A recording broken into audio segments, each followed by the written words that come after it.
जन्मात चित्रकेतू नावाचा राजा होता. चित्रकेतू नावाचा राजा होता आणि या राजाला म्हणे 1,000,000,000 राण्या होत्या. खूप आश्चर्य वाटतं की नाही, अचंबित झालो की नाही आपण सगळे. खरोखरच 1,000,000,000 राण्या एका माणसाच्या. म्हणून डोंगरे महाराज जे होऊन गेले ना, परमपूज्य आपले भागवताचार्य, त्यांनी असं म्हणून ठेवले की व्यास मुनींनी ही अतिशयोक्ती इथे करून ठेवलेली आहे. ही अतिशयोक्ती का केली तर याच्यातून त्यांना बहुतेक असं सांगायचं असेल की मनुष्य 1,000,000,000 विषयांमध्ये अडकलेला असतो. बघा मोजा आपले विषय किती आहेत, यादी करायला सुरुवात करा.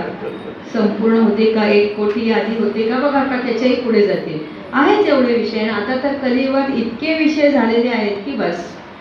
म्हणून म्हणाले 1,000,000,000 राण्या होत्या. झालं असं की 1,000,000,000 राण्या होत्या तरी संतती नाही. हो की नाही? जगी सर्व सुखी असा कोण आहे. मग काय, अंगिरस ऋषी होते, त्यांचे पुरोहित होते त्या राजाचे. त्यांना विचारलेलं आहे की काय करू मी, मला काहीतरी उपाय सांगा. अंगिरस राजा पुरोहिताने त्यांची पत्रिका बघितली राजेसाहेबांची. म्हणाले राजा, तुझ्या नशिबात पुत्र प्राप्ती नाही, संततीचं सुख तुला नाहीये, तू काही याचा प्रयत्न करू नकोस. नाही मला पाहिजेच म्हणाले. मग आता काय करायचं. अंगिरस ऋषींनी त्याला एक फळ दिलं. ठीक आहे, हे फळ तुझ्या राणीला दे. मग जी राणी आवडती होती, तिचं नाव होतं कृतद्युती, तिला ते फळ खायला दिलं. तिला ते फळ खायला दिल्यावरती तिला 9 महिने 9 दिवसांनी पुत्रप्राप्ती झाली. आता 1,000,000,000 मधल्या एका राणीला पुत्र झाला. मग उरलेल्या किती आहेत त्या मोजा. तेवढा मत्सर वाढला. म्हणून त्या सगळ्या स्त्रियांनी मत्सरापोटी या बाळाला विष खायला घातलं. असा मत्सर फार वाईट असतो. म्हणून नामस्मरण करायचं. आपल्या मनात एवढासा सुद्धा मत्सर येता कामा नये. आणि झालं असं की हे दोघंही राजा राणी त्यामुळे शोकाकुल झाले, दुःखी झाले.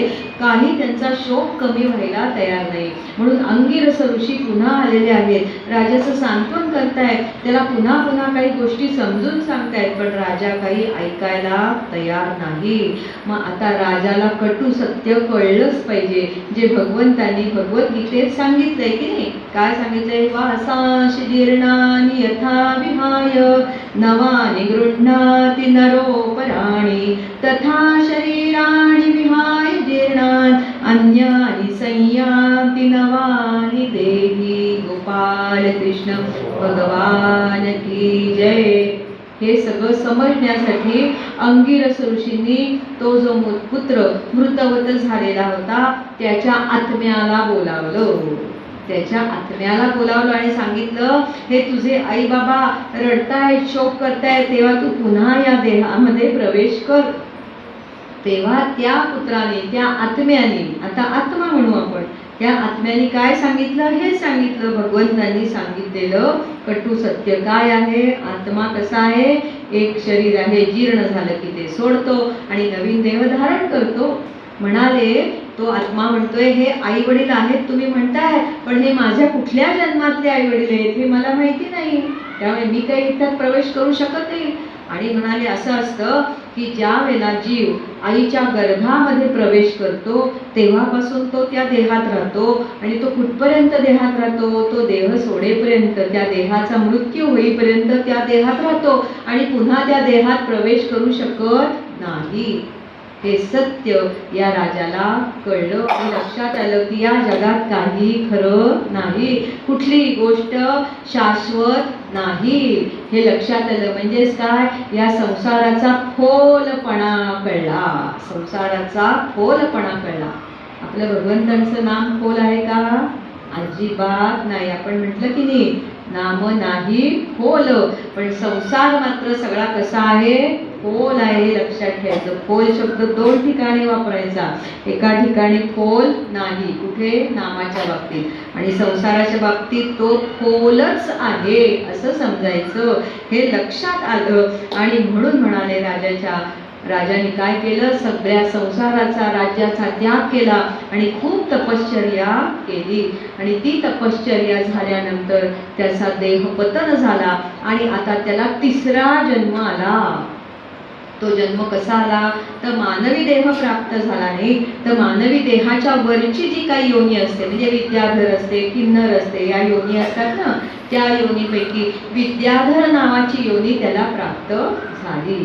ही विद्याधर योनी अशी असते की हा जो विद्याधर योनीतला मनुष्य असतो किंवा जीव असतो म्हणू, हा एका ठिकाणाहून दुसऱ्या ठिकाणी आकाश मार्गाने भ्रमंती करू शकतो. कसा भ्रमंती करू शकतो? आकाश मार्गाने जाऊ शकतो. असा हा विद्याधर एकदा आकाश मार्गाने भ्रमंती करत होता आणि तो कैलास पर्वतावरून निघाला. त्याने कैलास पर्वताकडे वळून बघितलं की इथे आपल्याला देवोंगे देव महादेव यांचं दर्शन होईल, म्हणून त्यांनी कैलास पर्वताकडे दृष्टी टाकली तर त्याला एक विचित्र गोष्ट तिथे दिसली. काय दिसलं तर म्हणाले महादेव बसलेले आहेत आणि त्यांनी आपल्या पार्वती मातेला म्हणजे पार्वती देवीला त्यांच्या पत्नीला अंकित घेतलेलं आहे, मांडीवर घेतलेलं आहे आणि तिला आलिंगन दिलेलं आहे. आणि हे सगळं कुणाच्यात बसले ते तर सप्त ऋषी त्यांच्या भोवती बसलेले आहेत. म्हणताना हा विद्याधर म्हणतो असे कसे हे महादेव, देवोंके देव महादेव एवढे ज्ञानी आहेत, वैराग्यशील आहेत आणि म्हणाले यांनी पार्वती मातेला असं अंकित घेतले, सप्तर्षी ऋषी बसले, यांना काही कळतं का? सगळ्या जगाला ज्ञान देणारा असा कसा हा महादेव? म्हणून विद्याधरांना हसायला आलं. म्हणून विद्याधरांना हसायला आलं आणि कुत्सितपणे ते हसले. हे हास्य पार्वती देवींना ऐकायला गेलं. पार्वती देवीने लगेच शाप दिला की याला आता पुढचा जन्म दैत्य कुळामध्ये याचा जन्म होईल, असा शाप दिला. तेव्हा महादेव म्हणाले की अगं त्याला काही माहिती नाही, म्हणून त्यांनी उशाप दिला की तू जरी दैत्य कुळामध्ये जन्म घेतलास ना तरी दैत्याचा जन्म झाल्यावरती तुला मोक्ष नक्की प्राप्त होईल. आणि म्हणून आता हा दैत्याचा जन्म तिसरा मिळालेला आहे. कुणाचा? वृत्रासुराचा. आणि वृत्रासुराचा वध इंद्राने केला त्यावेळेला त्याच्या देहातून आलेली ज्योत भगवंतांच्या चरणी किंवा भगवंतांमध्ये विलीन झाली, म्हणजे त्याला मोक्ष मिळाला. ही आता वृत्रासुराची कथा इथे संपली. आता महादेवांची कथा ती ऐकायला पाहिजे ना, कारण विद्याधर जसा हसला तसा आपल्याही मनात प्रश्न आला की असं कसं झालं, महादेव असे कसे बसले होते? तर त्याचं कारण असं होतं की तो जो कामदेव आहे ना, कामदेव सगळ्यांना माहिती आहे, त्यांनी काय केलं होतं, महादेवांची परीक्षा घ्यायचं ठरवलं होतं. आणि महादेवांना या कामदेवांनी सांगितलं होतं की तुम्ही तुमच्या पत्नीला मांडीवर घेऊन बसा, सगळ्या सप्तर्षींवरच्या समोर बसा, तिला आलिंगन द्या, मला बघायचंय तुम्ही पत्नीमध्ये किती आसक्त होता, हा मी मदन बाण त्यावेळेला तुमच्यावर सोडणार आहे, असं त्या यांनी कामदेवाने सांगितलं होतं. आणि ही परीक्षा चाललेली होती कुणाची? महादेवांची. पण महादेव आहेत ते आपण पहिल्या दिवशीच बघितलं की नाही, व्यासमुनी काय म्हणले, हे भागवत सांगणारा कसा पाहिजे? पूर्ण वैराग्यशील पाहिजे. महादेव असे वैराग्यशील आहे, शुक भगवंत असे वैराग्यशील आहे, ते कधी पत्नीच्या मध्ये आसक्त होतील का? कधीच नाही. आणि अशा तऱ्हेने मदन बाण जो सुटला होता तो अगदी मोडून तोडून टाकला महादेवाने. म्हणजेच या कामदेवाचा पराजय झालेला आहे, असा तो प्रसंग आहे. पण कुठली घटना बघताना त्यामध्ये काय झाले, नक्की का अशी ती घडली, हे आपण समजून घेतल्याशिवाय त्याच्यावरती प्रतिक्रिया देऊ नये, हे या विद्याधराकडून आपण शिकायचं. नाही तर असा शाप आपल्याला मिळतो असं आपल्याला शिकवलेलं आहे. आणि अशा तऱ्हेने ही कथा आपण बघितलेली वृत्रासुराची.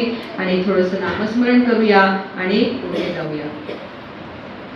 हरे राम राम राम हरे हरे, हरे कृष्ण कृष्ण कृष्ण हरे हरे, हरे राम राम राम हरे हरे, हरे कृष्ण कृष्ण कृष्ण हरे हरे, हरे राम राम राम हरे हरे, हरे कृष्ण कृष्ण कृष्ण हरे हरे, हरे राम राम हरे हरे, हरे कृष्ण कृष्ण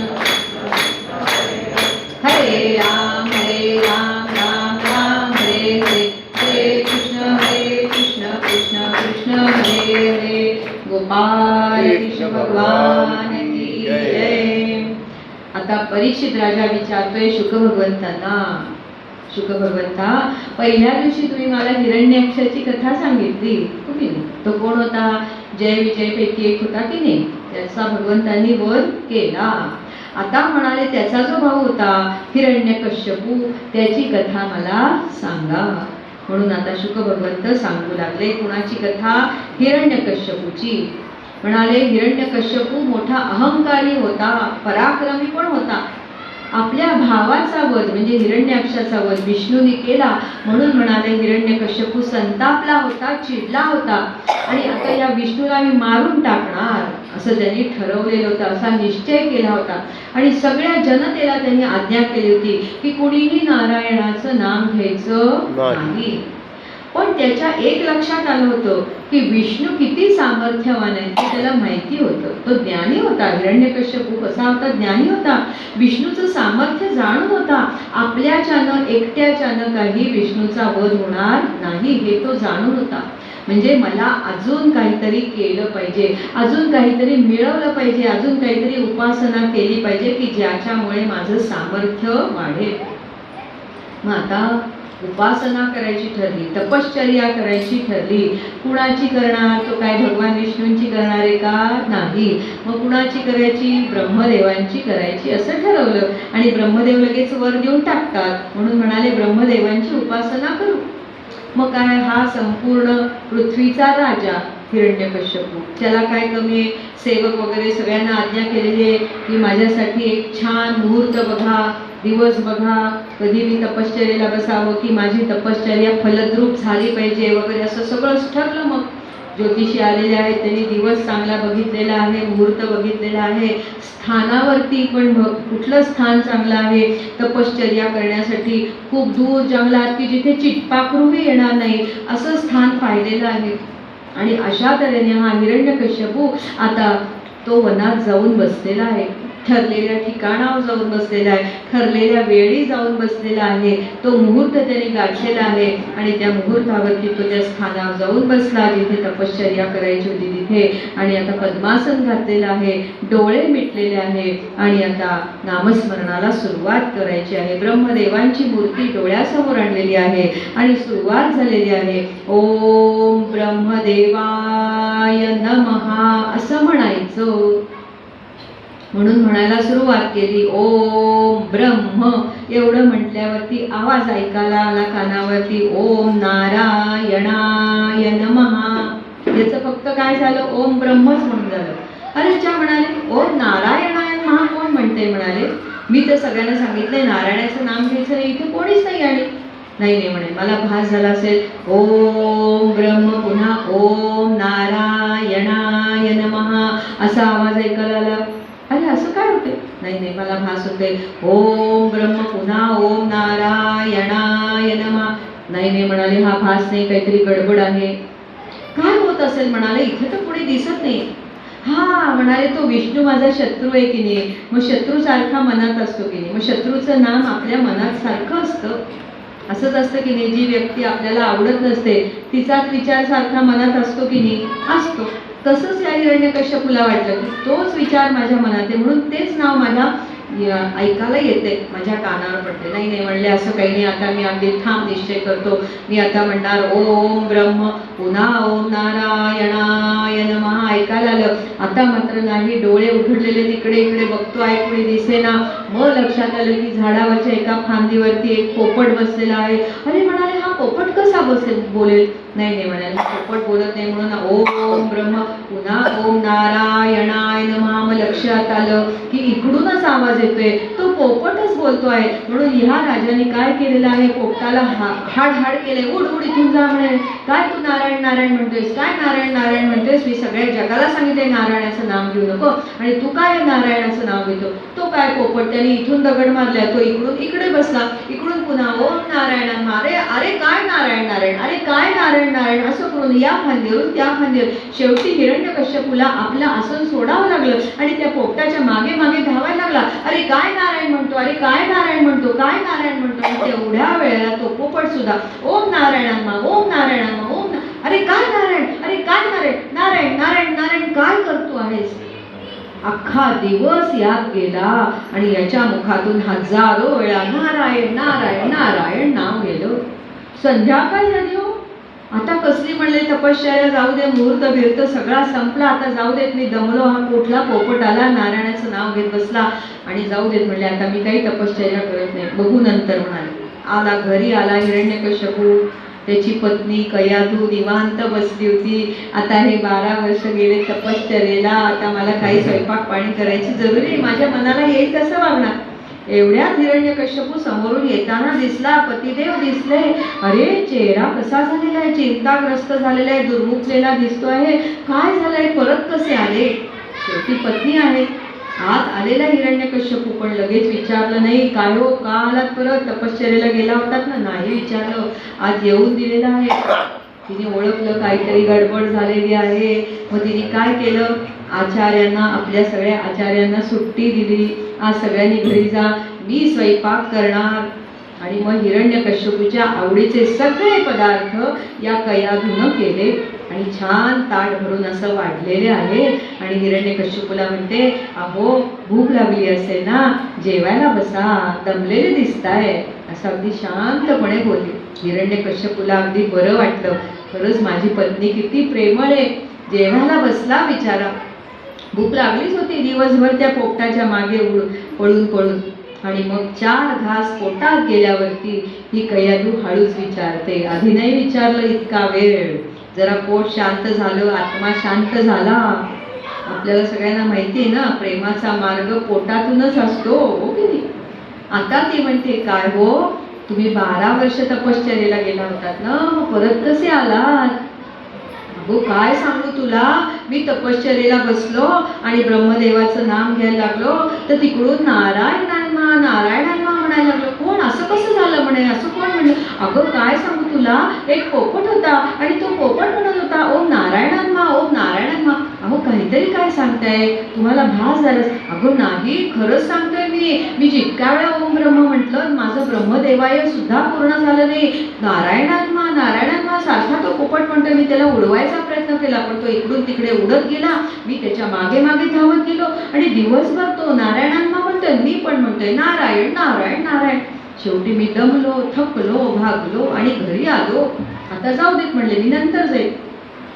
सगळं भोजन झालं म्हणजे पुन्हा याच्या मुखातून नाम कोणाचं घेतलं गेलं, नारायण. कारण पत्नी सारखी विचारते, खरंच काव, खरंच काव. आता शयनगृहात गेलेली पत्नी, हिरण्यकश्यपू गेलेला आहे, ही विडा पुढे करते. विडा देताना म्हणते, अहो, पण माझा विश्वासच बसत नाही हो, खरंच का हो तो पोपट असा बोलत होता, पोपट कसा मनुष्यवाणीत बोलेल, तुझा माझ्यावर विश्वास नाही का, मी सांगतोय ते काय खोटं सांगतोय का? अगं, खरंच सांगतोय, तो पोपट नारायण नारायण म्हणत होता, मी त्याला म्हणत होतो, अरे नारायण नारायण म्हणू नको, अरे नारायण नारायण म्हणू नको. काय तो पोपट पुन्हा नारायण नारायण म्हणत होता. पुन्हा त्याच्या मुखातून शेकडो वेळा नाम गेलं आणि अशा तऱ्हेने कयाधूने त्याच्या मुखातून नारायण नाम घेतलं आणि त्या नारायण नामाच्या स्मरणामध्ये त्या दोघांचा समागम झाला. आणि भगवंत म्हणाले, माझं काम झालं, आता तुला कुणाची तपश्चर्या करायची ती कर. झालं. दुसरा दिवस उजाडला आणि हिरण्यकश्यपू म्हणाला, आता आज मात्र मी जाणार. आता तो पोपट तिथे आलेला नाही. तो पोपट म्हणजे कोण होता? आपले देवांचे गुरु बृहस्पती पोपटाच्या रूपाने येऊन बसलेले होते. आणि अशा तऱ्हेने हिरण्यकश्यपूची तपश्चर्या आता सुरू झाली. आता कोणी त्याला डिस्टर्ब केलं नाही. झाली, घोर तपश्चर्या झाली. ब्रह्मदेव प्रसन्न झाले. काय पाहिजे हिरण्यकश्यपू तुला? देवा, मला मरण नको. अरे म्हणाले, असं कसं म्हणतोस, मला सुद्धा मरण आहे, हा वर मी कुणालाच देऊ शकत नाही. मग म्हणाले, मला कुठल्या पद्धतीने मरण नको ते मी तुम्हाला सांगतो. ठीक आहे म्हणाले. मग आता हा सांगू लागला, काय? मला दिवसा मरण नको, रात्री मरण नको, भूमीवर नको, आकाशात नको, देवाकडून नको, दानवाकडून नको, पशुकडून नको, मानवाकडून नको, अस्त्राने नको, शस्त्राने नको, सचेतनाकडून नको, अचेतनाकडून नको. बापरे, किती अटी घातल्या. पण ब्रह्मदेवांना तथास्तु म्हणावं लागलं, कारण तपश्चर्याच एवढी घोर केली होती. ठीक आहे बाबा, तू म्हणशील तसं तथास्तु म्हटलेलं आहे. आता हिरण्यकश्यपूला इतका आनंद झाला, काय म्हणतोय हिरण्यकश्यपू, आता मी त्या विष्णूचा सहज सूड उगवीन म्हणाले. कसा म्हणाले? सहज मिळाले. कारण म्हणाले, मी ब्रह्मदेवांना फसवून त्यांच्याकडून वर मागून घेतलाय. मी ब्रह्मदेवांना फसवलं असं म्हटलेलं आहे. आता मला मरण येईल का? कारण एवढ्या अटी आहेत, या अटी सगळ्या पूर्ण करून मला कोणीच मारू शकणार नाही, मला मरण येणारच नाही. म्हणजे मी नक्की विष्णूंचा सूड उगवू शकेल असं प्रत्येकाला वाटतं. आम्ही फसवलं, देवाला फसवलं असं हिरण्यकश्यपूला वाटतं. तसं मनुष्याला सुद्धा वाटतं. म्हणजे दैत्य आपल्या जवळ असतात ना, दैत्य आणि देव हे दोन्ही मनुष्यातच असतात, वेगळं काही नाहीये. दैत्य म्हटलं की त्याला दोन शिंग वगैरे असं काही नसतं, आपल्यातच क्रूर शक्ती असते, तेव्हा आपण दैत्यासारखे वागतो. आपल्यातला सत्वगुण वाढला की आपण देवासारखे वागतो, आणि मग दैत्यासारखे वागतो त्यावेळेला आपल्याला असं वाटतं कसं फसवलं. असे आहेत दृष्टांत. सांगू सांगू बघा, मोदीजींनी ज्यावेळेला 500च्या नोटा बंद केल्या त्यावेळेला देवाच्या तिजोरीत सगळ्या 500च्या नोटा होत्या. कसं फसवलं. देव फसतो का? आपण फसवतो आपल्या मनाला. गुळगुळीत झालेली नाणी तिथे असतात, फाटक्या नोटा तिथे असतात. एक मनुष्य होता, ब्राह्मण होता, त्याला कुणीतरी जर्सी गाय दिली, भेट दिली, म्हणजे त्याला दान केली. तो ब्राह्मण म्हणाला की जर्सी गाय काय मला पाळता येणार नाही, हिला किती चांगलं खायला घालायला लागेल, माझ्याकडे कुठे एवढे पैसे, हिला विकून टाकावी आणि पैसे घ्यावेत म्हणाला. पण तिला विकायचं असा विचार मनात आला आणि त्या क्षणी ती गाय जरा आजारी झाली. मग यांनी देवाला नवस बोलला, देवा माझ्या गाईला बरं वाटू दे. तिला बरं वाटलं की म्हणाले मी तिची विक्री करीन आणि विक्रीतून आलेला निम्मा पैसा तुझ्या पुढे आणून ठेवी. झालं, योगायोग असा झाला की ती गाय बरी झाली. यांनी बाजारात नेली. आता जर्सी गाय, तिची किंमत 50,000. आजची नाही ना, त्या काळातली. आजची किती असेल मला माहिती नाही, त्या काळातली 50,000.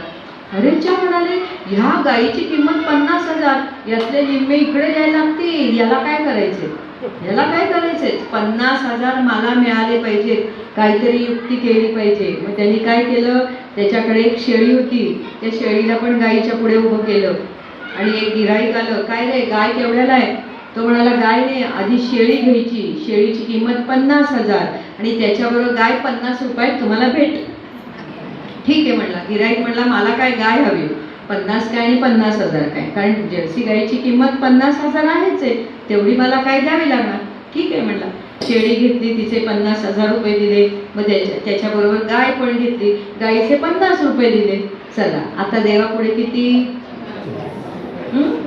25. याच्याजवळ किती? 50,000 शिवाय 25. कसं फसवलं. पण असा देव फसवत नाही. एक मनुष्य होता, तो म्हणला, देवा माझ्या मुलाला मुलगा होत नाहीये, त्याला मुलगा झाला तर म्हणाले मी तुला सोन्याचं टोपडं माहीत असेल सगळ्यांना, हो की नाही. आणि मग त्या मुलाला योगायोगाने मुलगा झाला, म्हणजे याला नातू झाला. त्या नातवाचं छान त्याला सगळं केलं आणि 6 महिने त्याला एक टोपडं वापरलेलं होतं. ते टोपडं 6 महिन्यानंतर ते डोकं मोठं झालं. मग आता ते टोपडं जुनं झालं आणि या नातवाचं नाव ठेवलं तर सोन्या. मग आता 6 महिन्यानंतर या माणसाने काय केलं, देवा हे तुला सोन्याचं टोपडं, म्हणजे ते सुद्धा पूर्ण वापरून जीर्ण झाल्यावरती सोन्याचं टोपडं देवा तुला आम्ही नवस पूर्ण केला. देव फसत नसतो, आपण आपल्याला फसवत असतो. असे हे दैत्य असतात. असं हिरण्यकश्यपूला वाटलं. कुणाला वाटलं? हिरण्यकश्यपूला वाटलं मी देवाला फसवलं. आणि म्हणून तो खूप आनंदात होता. त्याने सगळ्या जनतेला सांगितलं की आता नारायणाचं नाम कोणी घ्यायचं नाही. तुम्हाला यज्ञयाग करायचं असेल तर काय करा, ओम हिरण्यकश्यपाय नमः म्हणा किंवा ओम हिरण्यकश्यपाय स्वाहा, असं त्याला हिरण्यकश्यपूला मला सगळे आविर्भाव द्या असं सांगितलं. आता सगळी जनता त्रस्त झालेली आहे. आणि इकडे असं झालं की या हिरण्यकश्यपूला आधी 4 मुलं होती आणि आता 5वा पुत्र झाला. तो समागम झाला होता की नाही नारायण नामामध्ये, त्यातून एक 5वा पुत्र झाला. आणि या पुत्राचं नाव ठेवलेलं होतं प्रल्हाद. या पुत्राचं नाव काय ठेवलं होतं? प्रल्हाद. आता हे प्रल्हादजी, भक्त प्रल्हादजी जसे जन्माला आले आणि बोलायला लागले तसं नारायणाचंच नाव मुखात, नारायण नारायण नारायण नारायण नारायण नारायण. हिरण्यकश्यपूला काही कळेना, काय म्हणाले हा नारायण नारायण म्हणतोय. म्हणाले सगळ्यांना सांगितले नारायणाचं नाव घेऊ नका आणि हा असं म्हणतोय. पण म्हणे किती लहान आहे की नाही माझा बाळ, आता याला अजून कसं शिक्षा करणार, जाऊ देत म्हणाले. याला शाळेत घालतो. मग शाळेतून म्हणाले याला शिक्षण मिळेल की नारायणाचं नाम घ्यायचं नसतं, हिरण्यकश्यपूचं नाम घ्यायचं असतं. म्हणून त्याला शाळेत पाठवलं. शाळेतले गुरु कोण होते, त्यांची नावं होती षंड आणि अमर्क. ते शुक्राचार्य जे गुरु आहेत ना दैत्यांचे, त्यांची ती मुलं होती. आणि त्यांच्या घरी या प्रल्हादाला शिकायला पाठवलं, गुरुकुलात शिकायला पाठवलं. झालं. गुरुकुलामध्ये हा भक्त प्रल्हाद आपले गेलेले आहेत. 15 दिवसांनी आपल्या वडिलांना, आई वडिलांना भेटायला भक्त प्रल्हाद घरी आले. आता हिरण्यकश्यपूला वाटलं आता तरी हा नारायणाचं नाम घेणार नाही. विचारलं, बाळा तुला तुझ्या गुरुंनी काय शिकवलं रे? भक्त प्रल्हाद काय म्हणतात, बाबा काय सांगू तुम्हाला, जीव अनेक योनींमधून फिरतो, 84 लक्ष योनींमधून फिरतो आणि अभिमान धरतो आणि सुखासाठी धडपडत राहतो, सुखासाठी धडपडत राहतो आणि अभिमान धरतो. त्यामुळे तो दुःखी होतो. त्यापेक्षा त्याने काय करावं, श्रीहरींचं नाम घ्यावं आणि श्रीहरींना नारायणाला जाणून घ्यावं, म्हणजे त्याचा हा जन्म मरणाचा फेरा चुकेल. आलं नारायण नाम आलं. हिरण्यकश्यपू संतापला, काय म्हणाले आहे तुझं, म्हणाले चले नारायण नारायण, पुन्हा तुला काय शाळेत शिकवलं. पण आता या मुलाला रागवता येते का, नाही. पुन्हा पाठवलं शाळेमध्ये आणि षंड आणि अमर्क हे जे गुरु आहेत त्यांना दम भरलेला आहे. काय माझ्या मुलाला काय शिकवलं तुम्ही, मी काय सांगितलं होतं शिकवायला, काय सांगितलं होतं, धर्म अर्थ काम मोक्ष हे 4 पुरुषार्थ आहेत ना, त्यातले धर्म आणि मोक्ष हे सोडून द्यायचे आहेत आणि फक्त मधलं शिकवलंय काय, धर्म म्हणजे जे अर्थ आणि काम या 2च गोष्टी शिकवायच्या आहेत. पैसा कसा मिळवायचा आणि तो कामनेमध्ये कसा घालवायचा, विषयांमध्ये कसा घालवायचा, एवढं शिकवायला सांगितलंय. तुम्ही धर्माच्या गोष्टी शिकवताय, तुम्ही मोक्षाच्या गोष्टी शिकवताय. षंड अमर्क म्हणतात, नाही हो राजेसाहेब, असं नाहीये. तुम्ही जे सिलेबस दिले ना त्या सिलेबसच्या बाहेरचा एक अक्षरही आम्ही शिकवू शकत नाही, शिकवलेलं नाही. हा असं का म्हणते आम्हाला माहित नाही, पण आता आम्ही काळजी घेऊ, यापुढे तू असं काही म्हणणार नाही. ठीक आहे. तिकडचे दिवे लावायचे आहेत का, अंदाज जायला का नाही आहेत दिवे. आता हा भक्त प्रल्हाद आपले पुन्हा गेलेले आहेत गुरुकुलामध्ये, पुन्हा 15-20 दिवसांनी आलेले आहेत. त्यावेळेला हिरण्यकश्यपूने विचारलेलं आहे, बाळा तुला काय शिकवलं. आता तरी हिरण्यकश्यपूला वाटलं काय की आता तरी आपल्या मनासारखं हा काहीतरी बोलेल.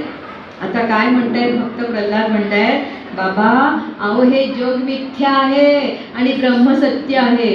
काय म्हणतोय भक्त प्रल्हाद, जग मिथ्या आहे आणि ब्रह्म सत्य आहे. हा देह सुद्धा शाश्वत नाही, या देहाचा नाही भरोसा. म्हणून म्हणाले जेव्हा मानव देह प्राप्त होतो ना तेव्हा मनुष्याने भगवंतांची भक्ती करावी. किती प्रकारे करावी, तर 9 प्रकारे करावी. आपल्या दासबोधात जो श्लोक आलाय की नाही नवविधा भक्तीचा, तो नवविधा भक्तीचा श्लोक भागवतातला आहे, भक्त प्रल्हादांच्या मुखातला आहे. भक्त प्रल्हादांनी वयाच्या 5व्या वर्षी हा श्लोक सांगितलेला आहे की मनुष्याने कशी भक्ती करावी.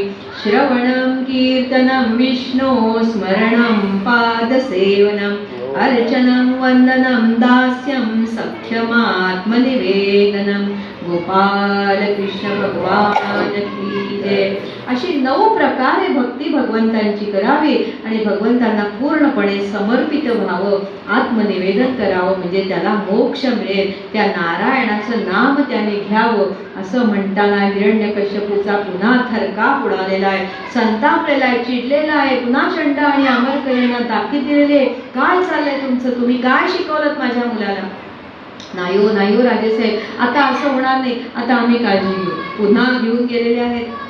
या गुरूंनी विचारलं प्रल्हादाला, प्रल्हादा हे तर आम्ही तुला काही शिकवलं नाही, मग तुला हे सगळं कोणी शिकवलं, असं कसं तू नारायणाचं नाम घेतोस.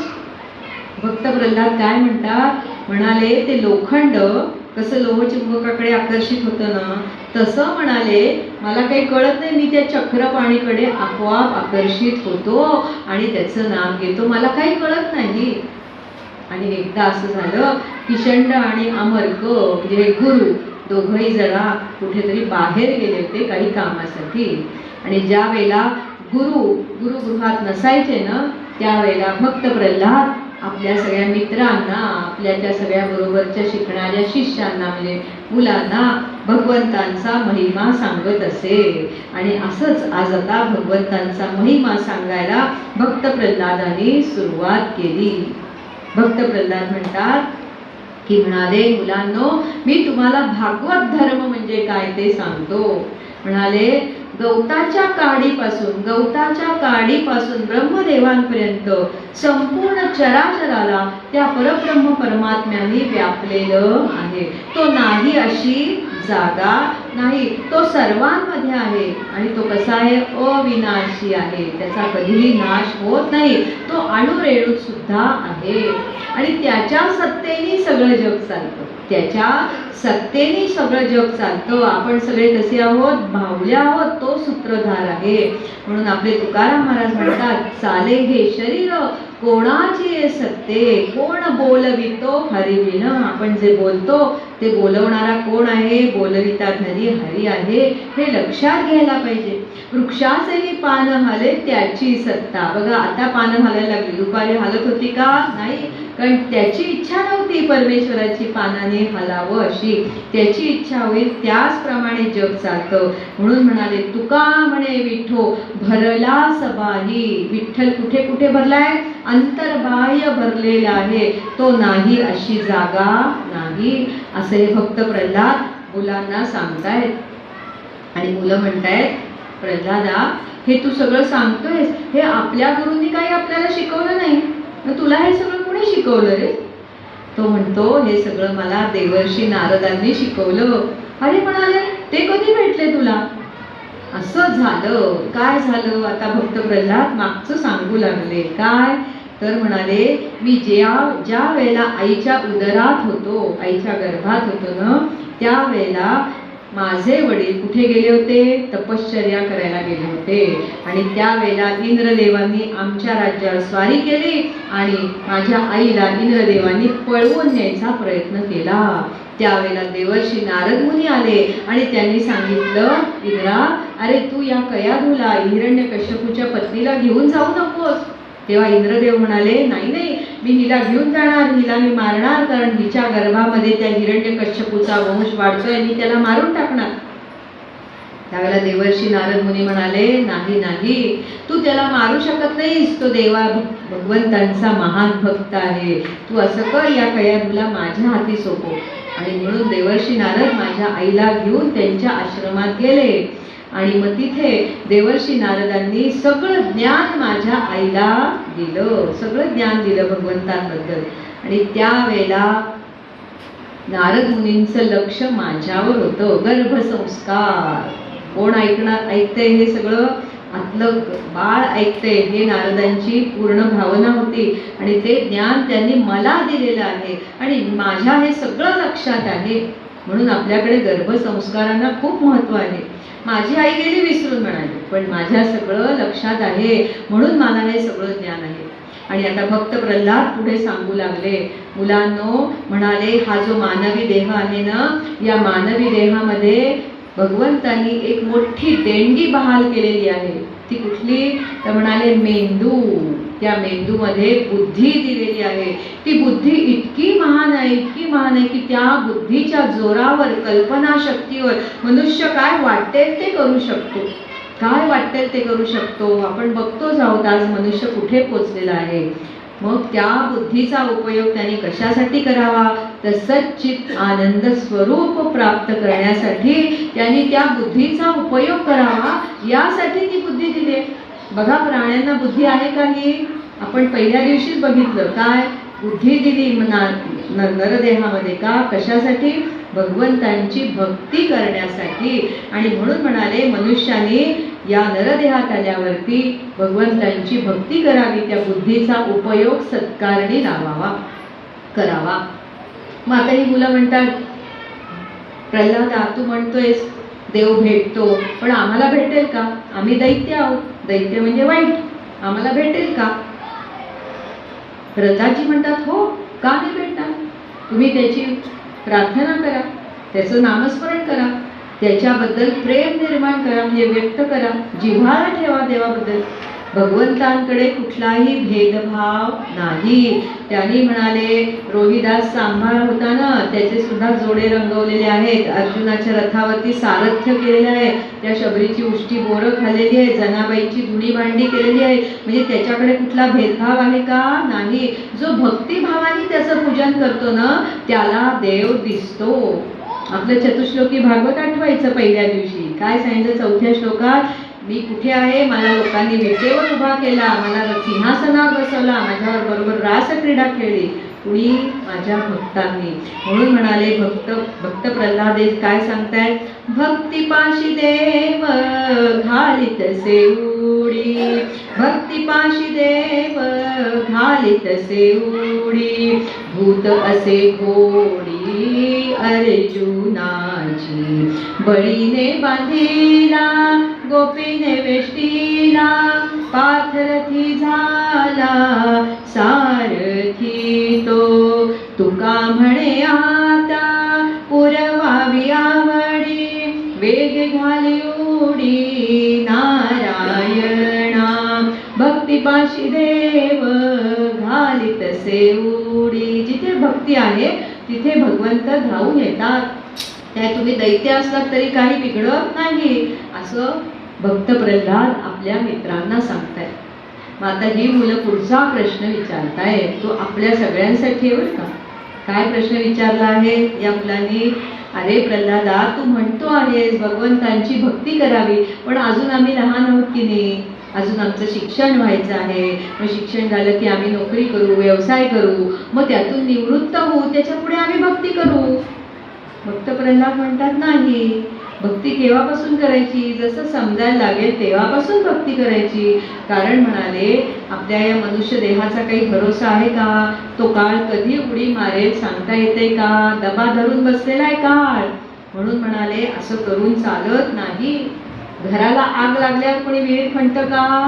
नाही. म्हणून म्हणाले, आधीपासूनच तयारी करावी लागते. म्हणून म्हणाले, आपल्या तुकाराम महाराजांनी आपल्यासाठी फार सुंदर अभंग रचून ठेवलेला आहे. काय म्हणताय? क्षण क्षण हाची हाची करावा विचार, क्षण क्षण हाची हाची करावा विचार, तरावया पार भव सिंधू, तरावया पार भव सिंधू, तरावया पार भव सिंधू, क्षण क्षण हाची हाची करावा विचार, नाशिवंत देह जाणार सकळ, नाशिवंत देह जाणार सकळ, आयुष्य खातो काळ सावधान, आयुष्य खातो काळ सावधान, आयुष्य खातो काळ सावधान, क्षण क्षण हाची हाची करावा विचार, संत समागमी धरावी आवडी, संत समागमी धरावी आवडी, करावी तातडी परमार्थी, करावी तातडी परमार्थी, करावी तातडी तातडी परमार्थी, क्षण क्षण हाची हाची करावा विचार, तुका म्हणे इहा लोकीच्या व्यवहारे, तुका म्हणे इहा लोकीच्या व्यवहारे, नये डोळे धुरे भरोनी राहो, नये डोळे धुरे भरोनी राहो, नये डोळे धुरे भरोनी राहो, क्षण क्षण हाची हाची करावा विचार, तरावया पार भव सिंधू,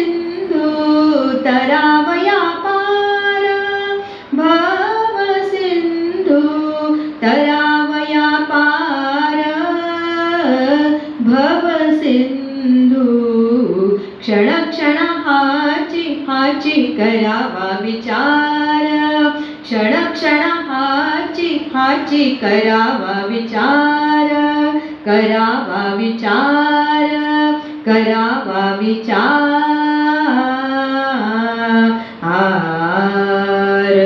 जगद्गुरु संत तुकाराम महाराज की जय. गोपाल कृष्ण भगवान की जय. संत समागमी धरावी आवडी, करावी तातडी म्हटलेले. कधी मरण येईल सांगता येत नाही, कारण देह कसा आहे, नाशिवंत आहे.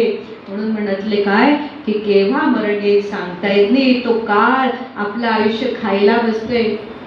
बघा, भागवत सप्ताह आहे, भागवत सप्ताह आहे, 3 महिने झाले, होय की नाही. 3 महिने कुठे गेले कळले नाही. भागवत सप्ताह सुरू झाला, आजचा 3रा दिवस संपला. सूर्य उगवतोय मावळतोय, सूर्य उगवतोय मावळतोय, दिवस जात आहेत. आपलं आयुष्य असं संपतंय, कळतंय का आपल्याला, लक्षात येते का नाही. म्हणून म्हटले क्षण क्षण हाची करावा विचार, प्रत्येक क्षणी. म्हणून म्हटले प्रतिश्वासम सविश्वासम रामम वद दिने दिने असं सांगितलेलं आहे. आणि म्हणून म्हटले भक्त प्रल्हाद म्हणतायत, बाळांनो मुलांनो, अरे म्हणाले निवृत्तीनंतर म्हणाले तुम्ही म्हणताय ना आम्ही भजन पूजन करू, काही उपयोगाचं नाही म्हणले. कारण म्हणाले निवृत्तीनंतर देवसेवा होत नाही, देहसेवाच होते. आज काय या डोळ्याचं मोतीबिंदूचं ऑपरेशन, उद्या काय त्याचं, आज काय हा गुडघा दुखतोय, आज काय हे झालं, उद्या काय ते झालं. एकदा हा स्पेशालिस्ट, एकदा तो स्पेशालिस्ट चालू आहे. देहसेवा सुरू होते. देहसेवा होते का नाही, वेळच मिळत नाही. आणि वेळ मिळाला तर आता आम्ही आयुष्यभर नोकरी केली, आता आम्हाला कुठेतरी फिरून यायला पाहिजे. म्हणून जातो आपण, युरोप टूरला जातो, अमेरिका टूरला जातो, किंवा आणि कुठे भारतात भरपूर ठिकाण आहे तिथे फिरायला जातो. देवाची सेवा होते का, नामस्मरणाला वेळ होतो का नाही. आयुष्यात जे जे राहिले ते मला करून घ्यायचे, आता निवृत्तीनंतरच वेळ आहे असं म्हणून त्या गोष्टी करतो. पण हे फक्त बाजूला पडतं. म्हणून म्हणाले देहसेवाच फक्त चालते. 100 वर्षाचं आयुष्य आहे, हो की नाही. माणसाला 100 वर्षाचं आयुष्य करू की आम्ही, किती अवघड आहे ना. पण 100 वर्षाचं आयुष्य, बाकी कुणाला नाही एवढं 100 वर्ष आयुष्य, कुत्र्या मांजराला नाही एवढं, फक्त मनुष्याला 100 वर्ष आयुष्य आहे. कारण मनुष्याने असं हात पुढे करून देवाकडून मागून घेतलंय. माहिती आहे ना सगळ्यांना. एकदा देव बसला होता, ब्रह्मदेव, माहिती आहे ना, नको ना सांगू, पुढे जाऊया. हवंय. ब्रह्मदेव बसले होते आयुष्य वाटायला. समोर कोण कोण बसलं होतं तर म्हणाले बैल बसला होता, कुत्रा बसला होता, घुबड बसलं होतं आणि मनुष्य बसला होता. ब्रह्मदेव म्हणाले मी प्रत्येकाला 40-40 वर्षाचं आयुष्य देणार आहे. बैल म्हणाला देवा मला काय करायचंय, 40 वर्षाचं आयुष्य. म्हणाले या माणसाच्या दारातच राब राब राबायचं ना, मला 20 वर्षाचं आयुष्य बास. मग आता तुझं 20 वर्ष आयुष्य कुणाला देऊ, इकडे बसलाय ना मनुष्य, मला द्या मला द्या म्हणाले. या पृथ्वीवरती एवढे विषय आहेत ते कधी भोगायचे, 40 वर्षात शक्य आहे का नाही. झालं ते 20 याला मिळाले. मग कुत्रा होता तो पण म्हणला नको या माणसाच्या दारात बसायचं, हाडहाड करणार, मला 20 वर्षाचं आयुष्य बास. झालं, कुत्रा नको म्हणल्या ते 20 वर्ष इकडे हात पसरलेलेच आहेत, घेतलं. घुबड म्हणलं मला काय करायचंय 40 वर्ष, डोळे सारखे उघडे रात्रभर, नको रे बाबा म्हणाले मला पण 20 वर्षाचं आयुष्य बास. 20 वर्षाचं आयुष्य आलं देव माणसाकडे, स्वतःचं 40 वर्षाचं आणि या तिघांचं 20-20-20 असं 100 वर्षाचं आयुष्य आपल्या सगळ्यांना मिळालेलं आहे. आणि मग म्हणाले पहिली 40 वर्ष असतात ना ते मनुष्य मस्तीत घालवतो, कारण ती त्याची स्वतःची हक्काची असतात ना, म्हणून 40 वर्ष मस्तीत घालवतो.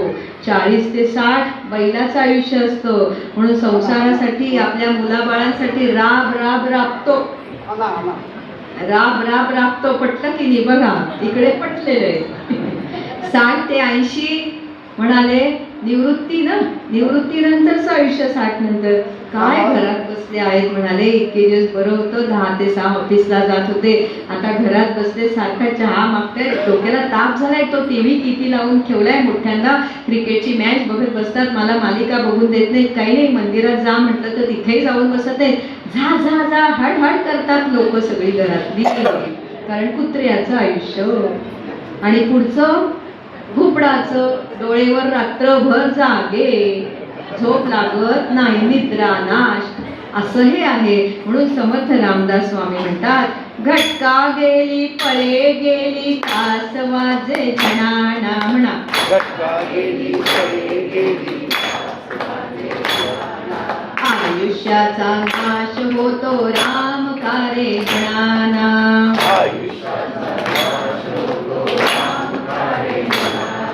घटका गेली पळे गेली तास वाजे जणाना.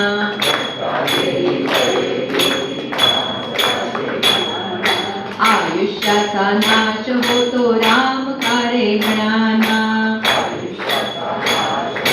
राम कारे म्हणाना. आयुष्याचा नाश होतो राम कारे म्हणाना. असं हे आयुष्य संपत आहे. म्हणून भक्त प्रल्हाद म्हणतात, नाही, लहानपण असू दे, तरुणपण असू दे, नाम जसं समजायला लागलेलं आहे तेव्हापासून घ्यायचं आहे. आता मुलांचा पुढचा प्रश्न, प्रल्हादा, तू म्हणतोस देव सर्वत्र आहे, मग आम्हाला दिसत का नाही? आम्हाला दिसत का नाही? तू म्हणतोयस अणुरेणूमध्ये, आम्हाला दिसत नाही. भक्त प्रल्हाद म्हणतात, जो त्याची भक्ती करतो ना, जो सर्वांवर परोपकार करतो, तेव्हा आपण परोपकार करतो दुसऱ्यावरती, जेव्हा आपल्याला त्यातला भगवंत दिसतो त्यावेळेला आपण त्याच्यावर दया दाखवतो, हो की नाही? त्याच्यात सुद्धा देव आहे असं म्हणतो. म्हणजेच त्यावेळेला देव भेटतो. म्हणजे ज्या वेळेला सर्वाभूती परमेश्वर आपण बघतो त्यावेळेला भगवंतांचं दर्शन होतं असं सांगितलेलं आहे भक्त प्रल्हादांनी. आणि त्यासाठी काय करायला पाहिजे? अशी भावना मनात व्हायला पाहिजे ना निर्माण. काय? सर्वाभूती परमेश्वर आहे हे सगळ्यांचं पाठ आहे, पण आचरण तसं आहे का? नाही. मग ते आचरणात केव्हा येईल? तर म्हणाले, ज्या वेळेला पुन्हा पुन्हा पुन्हा भगवंतांचं नामस्मरण करू ना, त्यावेळेला ते आपोआप आचरणात येईल. काय? सर्वाभूती परमेश्वर आहे. जे जे भेटे भूत, भूत म्हणजे पिशाच नव्हे, आपण सगळे भूत मात्र. जे जे भेटे भूत ते ते मानिजे भगवंत, असं माऊलीने म्हटलेलं आहे. ते आपल्याला सुद्धा त्याची अनुभूती येईल. पण त्यासाठी म्हणाले भजन करायचं असतं. मग मुलं म्हणाली, भजन कसं करायचं असतं? भक्त प्रल्हाद म्हणाले, मी तुम्हाला भजन करायला शिकवतो. पण म्हणाले टाळ्या वाजवायच्या. टाळ्या म्हणजे नाद ब्रह्म, आणि मुखातून नामस्मरण म्हणजे शब्द ब्रह्म, आणि नाद ब्रह्म आणि शब्द ब्रह्म जेव्हा एकत्रित येतं त्यावेळेला साक्षात परब्रह्म समोर उभं राहतं. म्हणून सगळ्यांनी जोरात टाळ्या वाजवायच्या आणि मुखाने भगवंतांचं नाम घ्यायचं आहे. मी सांगते, माझ्या पाठोपाठ म्हणायचं आहे. श्री कृष्ण गोविंद हरे मुरारी, हे नाथ नारायण वासुदेव,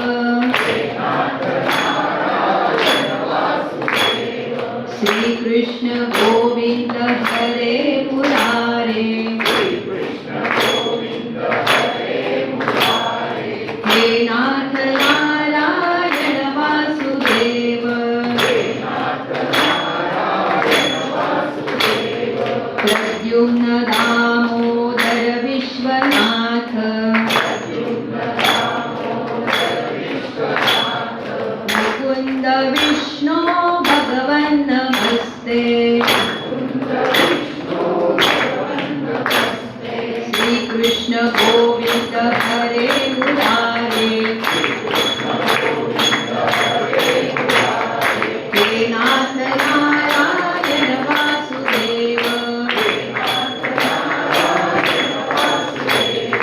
हे नाथ नारायण वासुदेव.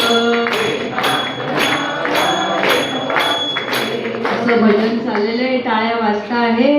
आणि एवढ्या त्यांचे गुरु आलेले, शंट आणि अमर्क जे बाहेर गेले होते ना, ते आले. त्यांनी बघितलं, अरे च्या, सगळी ही मुलं नाचतायत आणि कुणाचं नाव घेत आहेत? त्या गोविंदाचं नाव घेत आहेत. आणि यांना सांगणारा कोण आहे? हा प्रल्हाद आहे. अरे बापरे, हिरण्यकश्यपू राजेसाहेबांना हे कळलं तर आता आपली नोकरी जाईल. म्हणून त्यांनी त्या प्रल्हादाचा हात धरलेला आहे. भक्त प्रल्हादांना बाहेर खेचण्याचा प्रयत्न केलेला आहे.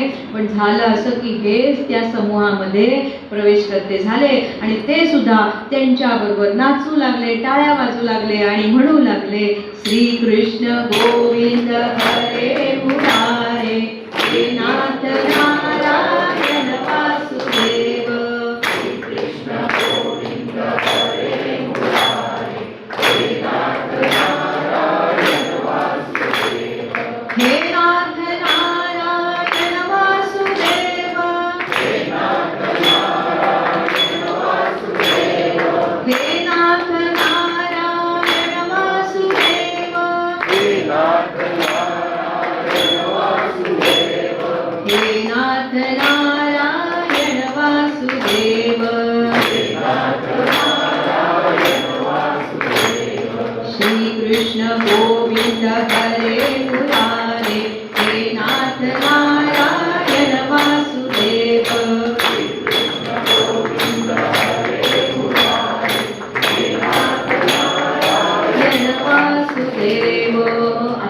सगळा गोंगाटच वाटणार ना कुणाला? हिरण्यकश्यपूला.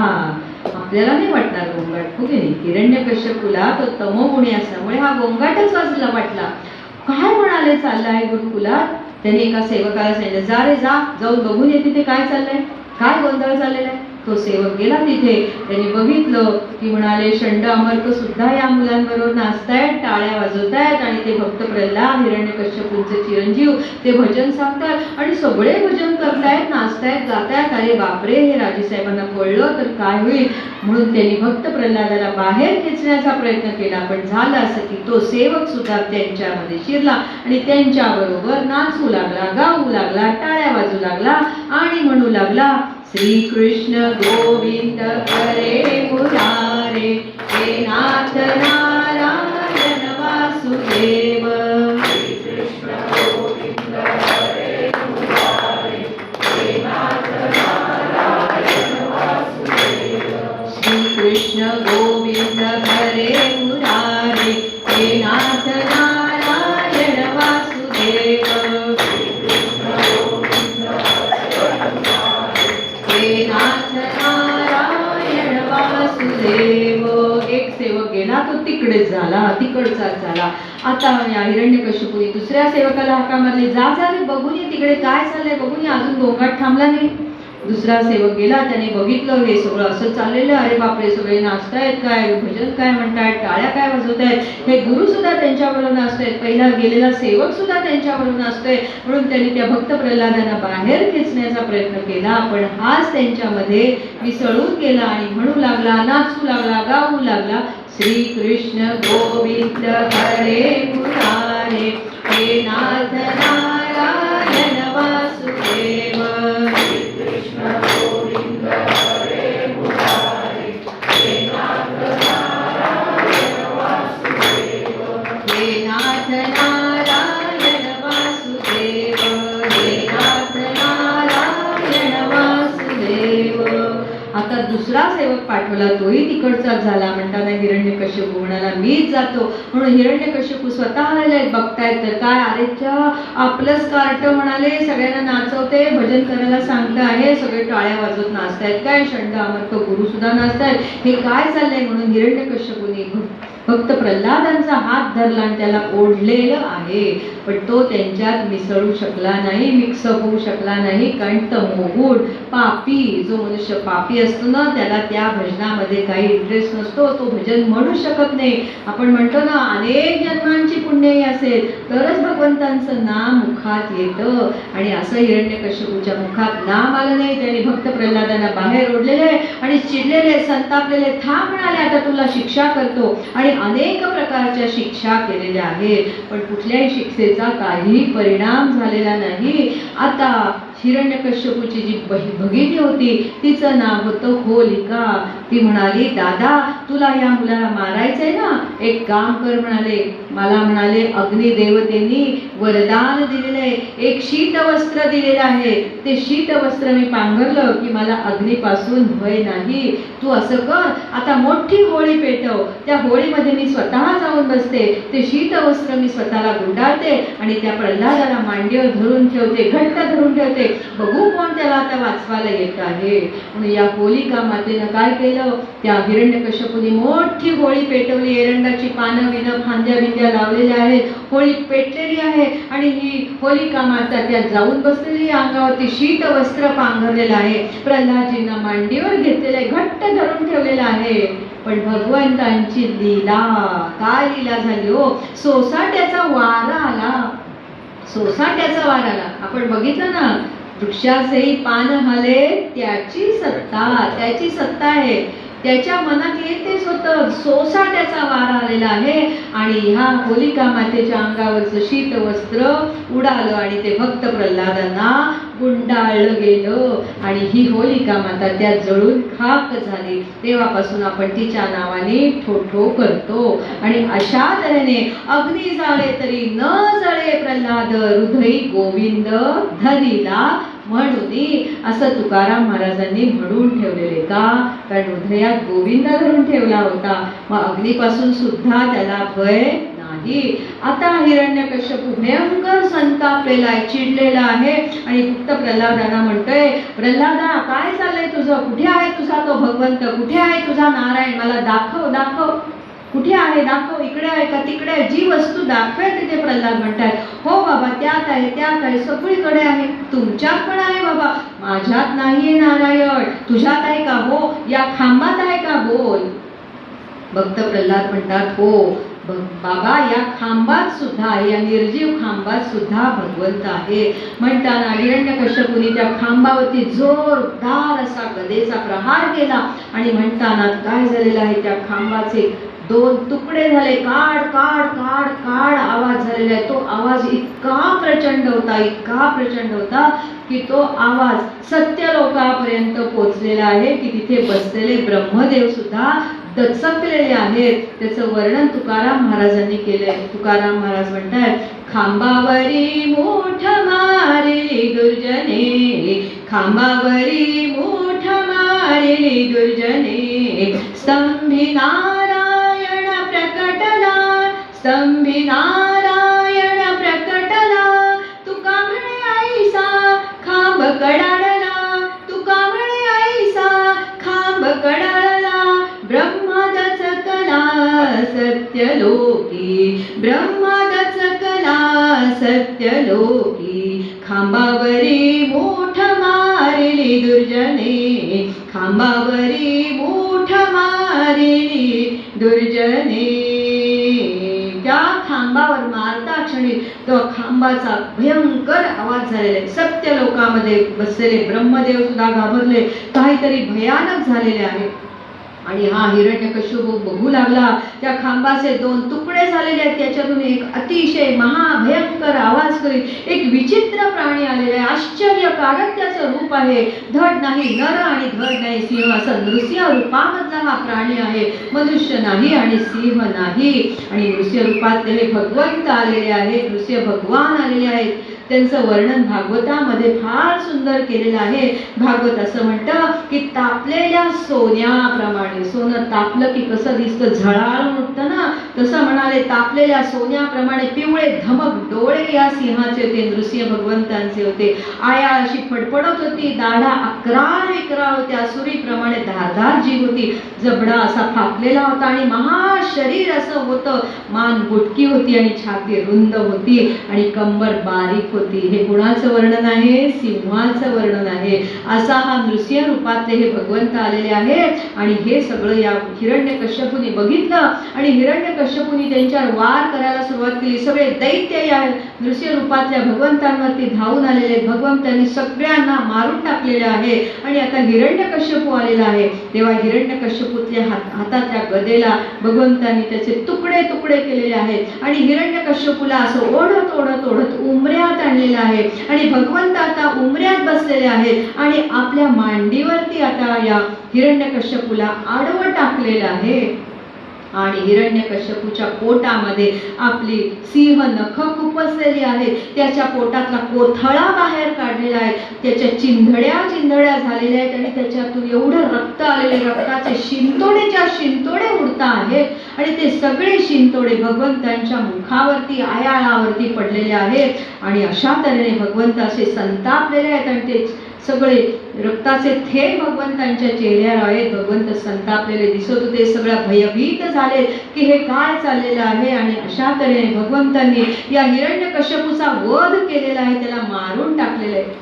पण सगळे देव तिथे आले, ऋषीमुनी आलेले, सगळे जण घाबरलेले आहेत, कारण भगवंतांचं रूप महाविक्राळ भयंकर होतं. आता भगवंतांना शांत कसं करायचं, कारण भगवंत इतके संतापले होते की माझ्या भक्ताला त्रास देतो. भगवंतांना आपल्या भक्ताला कुणी त्रास दिलेला चालत नाही. भगवंतांचं हृदय कळवळतं, म्हणून भगवंत असे धावून येतात, संतापलेले होते. आणि भगवंतांना आता शांत कसं करायचं असा विचार सगळे जण करतायत. त्यावेळेला ब्रह्मदेव म्हणतायत, प्रल्हादा तू भगवंतांचा लाडका आहेस ना, तूच आता भगवंतांजवळ जा. आणि भक्त प्रल्हाद आपले भगवंतांजवळ गेलेले आहेत. भगवंतांनी भक्त प्रल्हादांना आपल्या मांडीवर घेतलेले, कुरवाळले, त्यांच्या मस्तकाचं अवघ्राण केलेलं आहे. आणि भगवंत म्हणतायत, प्रल्हादा मी तुझ्यावर प्रसन्न आहे. किती माझं नाम घेतलंस रे, माझ्यावर किती विश्वास टाकलास, माझ्या नामावर किती विश्वास ठेवलास. मी तुझ्यावर प्रसन्न आहे, तुला हवं ते तू माग. भक्त प्रल्हाद म्हणतात, देवा मला काहीही नको. काही हवं होतं का हो? अहो जन्मल्यापासून नारायण नामापेक्षा दुसरं काही घेतलंय का? नाहीच. पूर्ण वैराग्य होतं. देव म्हणतायत भक्त प्रल्हादा माग. भक्त प्रल्हाद म्हणतोय नाही. असं क्वचितच दिसतं नाही का? आपल्याला कोणी माग म्हटलं की आपण मागून लगेच मोकळे. इथे उलट झालंय. भगवंत म्हणतायत माग, भक्त प्रल्हाद म्हणतायत नाही. असं चाललेलं होतं. शेवटी भगवंत म्हणतायत प्रल्हादा तुला काहीतरी मागितलंच पाहिजे. त्यावेळेला भक्त प्रल्हाद म्हणतात, देवा तुम्हाला काही द्यायचं असेल ते एकच द्या. काय? माझे वडील हिरण्यकश्यपू, तुमचं आयुष्यभर त्यांनी मत्सर केला, द्वेष केला, रागराग केला. त्यांचा तुम्ही उद्धार करा, त्यांना मोक्ष द्या. भगवंत म्हणतात, अरे त्यांनाच काय, तुझ्या आधीच्या 6 पिढ्या, पुढच्या सगळ्या 6 पिढ्या मिळाले मी उद्धरून नेलेल्या आहेत, असं भगवंतांनी सांगितलेलं आहे. आणि अशा तऱ्हेने भक्त प्रल्हादांसाठी भगवंत एका काष्ठाच्या स्तंभातून आलेले. का? तर माझा भक्त काय म्हणतोय की भगवंत अणुरेणूत आहे, चराचरात आहे. ते त्याचं वचन सत्य करण्यासाठी स्थूल खांबातून भगवंत सूक्ष्म रूपाने थांबलेले होते आणि त्या खांबातून भगवंत आलेले आहेत. आता पुष्कळ काही भक्त प्रल्हादांनी भगवंतांना प्रश्न केलेले आहेत. त्यातला एक महत्वाचा प्रश्न आपण इथे फक्त घेऊया. भक्त प्रल्हाद म्हणतायत देवाला, देवा तुम्ही इतकी सुंदर सृष्टी निर्माण केलेली आहे. किती सुंदर फुलं आहेत, रंगीबेरंगी फुलं आहेत, त्याचे सुगंध वेगवेगळे आहेत, फळं इतकी सुंदर आहेत, वृक्ष इतके छान आहेत, डोंगर आहेत, पर्वत आहेत, नद्या आहेत, समुद्र आहेत, एवढे प्राणी मात्र आहेत. बघा त्या हरणाच्या अंगावर किती ठिपके आहेत, त्या सिंहाची आळ किती छान आहे, त्या कोकिळेचा स्वर किती छान पंचम स्वर आहे. असं सगळ्यात काही ना काहीतरी विविधता आहे, वैविध्य आहे. त्यामुळे हा मनुष्य या सगळ्या गोष्टींकडे आकर्षित होतो आणि त्याच्या नादी लागतो, विषयात अडकतो आणि तुम्हाला विसरतो. भक्त प्रल्हादांना आपली काळजी काय, मनुष्य विसरतो, तो विषयांमध्ये अडकतो. मग भगवंत म्हणतात बरोबर आहे तुझं म्हणणं, मी ही सगळी सृष्टी निर्माण केली आणि शेवटी नरदेह निर्माण केला, हो की नाही? आपण बघितलं ना पहिल्या दिवशी, शेवटी नरदेह निर्माण केला. का? कारण या सगळ्या सृष्टीचा, विविधतेचा उपभोग घेणारा कुठला तरी देह पाहिजे ना. तो देह कुठला आहे? नरदेह. गाईला कळतं का काय खावं काय नाही? माकडाला कळतं का? नाही. फक्त मनुष्यालाच कळतं. फुलाचा सुगंध मनुष्यच घेऊ शकतो, आंब्याच्या रसाचा आस्वाद मनुष्यच घेऊ शकतो. म्हणून मनुष्य देह निर्माण केलाय. बरोबर आहे, तो या विषयांचा आस्वाद घेणारच, पण तो ह्यात अडकतो. ते मी अडकायला सांगितलंय का? नाही. मग पण देवा काय करायचं? तो अडकतो, त्यात गुंतून पडतो. काय करायचं त्यासाठी त्यांनी? भगवंत म्हणले त्याच्यासाठी सुद्धा 2 गोष्टी मी या पृथ्वी तलावर ठेवलेल्या आहेत. कुठल्या देवा? आपल्यासाठी उत्तर, आपल्या सगळ्यांसाठी उत्तर आहे.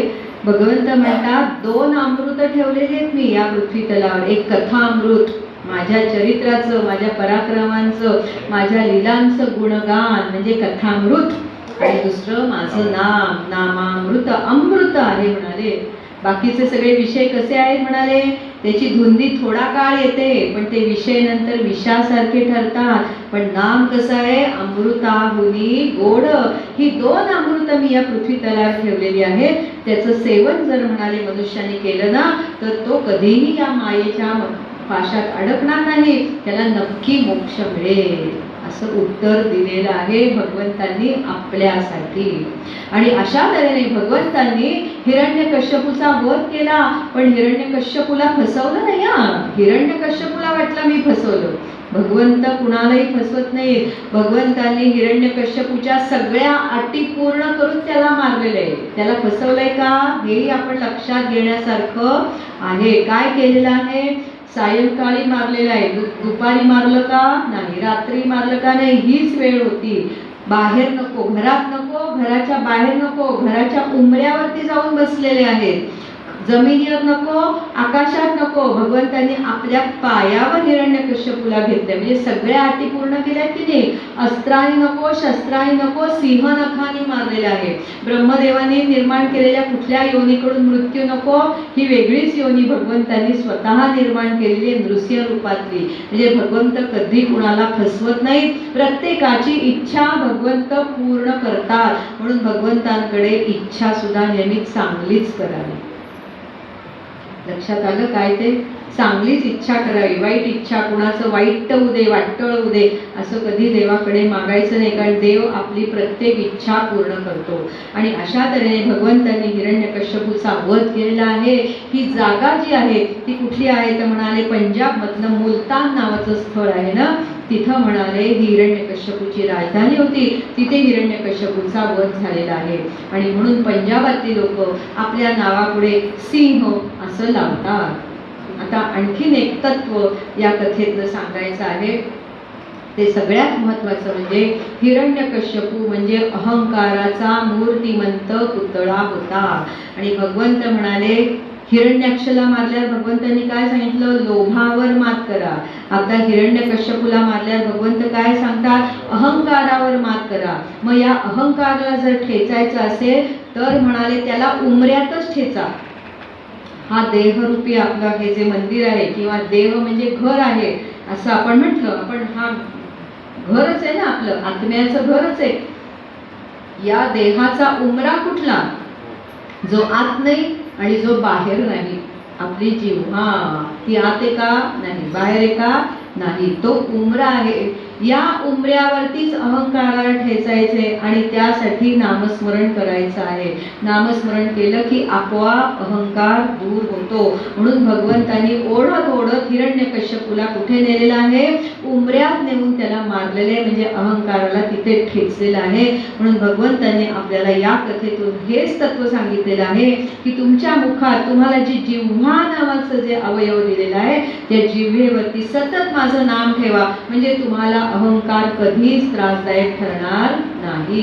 आणि अशा तऱ्हेने आपण ही भगवंतांची म्हणजे भक्त प्रल्हादांची कथा ऐकली. आता पुढच्या कथेकडे वळूया. पुढची कथा आहे गजेंद्र मोक्ष. पण मला वाटतं ती उद्या घेऊया. आज समुद्र मंथन घेऊन पुढे जाऊया. किंवा गजेंद्र मोक्षाची कथा 5 मिनिटात सांगते. गजेंद्र मोक्षाची कथा सगळ्यांनाच माहिती आहे, पण त्यातलं तत्व काय ते सांगते. या गजेंद्राला मगरानी मगरानी गजेंद्राचा पाय पकडून धरलेला होता. आणि त्यावेळेला गजेंद्राने भगवंतांची आठवण केली. कारण सगळे बाकीचे हत्ती होते, माहिती आहे ना कथा का सांगू? माहिती आहे. सरोवरामध्ये गेले होते ना, त्यावेळेला हत्तीचा पाय मगराने पकडला. त्या बाकीचे सगळे त्याचे सगळे सोयरे होते ना, ते सगळे निघून गेले. आधी त्यांनी त्याला वाचवायचा प्रयत्न केला, त्याला बाहेर ओढायचा प्रयत्न केला. शेपटीत सोड करून मोठी साखळी केली. पण लक्षात आलं आता आपल्या हातात काहीही नाही, म्हणून सगळे निघून गेले. त्यावेळेला या गजेंद्राच्या असं लक्षात आलं की या जगात आपलं कुणीही नाही. काळाची बाहुली पडेल तेव्हा सोडविना मायबाप, सोडविना देशीचा राजा चौधरी, आणि सोयरी भली भली कुणी येत नाही. फक्त कोण येतं? तुका म्हणे तुला सोडविना कोणी, एका चक्र पाणी वाचून या, असं तुकाराम महाराजांनी म्हटलंय. आणि हे गजेंद्राच्या लक्षात आलं. आणि गजेंद्राने आता भगवंतांची स्तुती करायला सुरुवात केली. भगवंतांना हाका मारायला सुरुवात केलेली आहे, धावा करायला सुरुवात केलेली आहे. आणि भगवंतांच्या कानावरही गजेंद्राची आर्ततेची हाक कानावर पडली. आणि भगवंतांना लक्ष्मी देवी जेवायला वाढत होत्या. आता भोजन करा असं म्हटल्या. भगवंत म्हणाले हे ताट मी नंतर खाईन, मी भोजन नंतर करी. माझा भक्त मला हाका मारतोय, मला आधी तिकडे जायला पाहिजे. म्हणून भगवंतांनी नुसता आपला शेला असा नुसता अंगावर टाकला आणि गरुडाला लगेच आज्ञा केलेली, गरुडा जेवढ्या त्वरेने खाली जाता येईल तेवढं खाली जायचंय. आणि लक्ष्मी देवींना म्हणाले आलो. म्हणेपर्यंत भगवंत पृथ्वी तलावर आलेले होते. इतक्या वेगाने गरुड खाली आलेला आहे.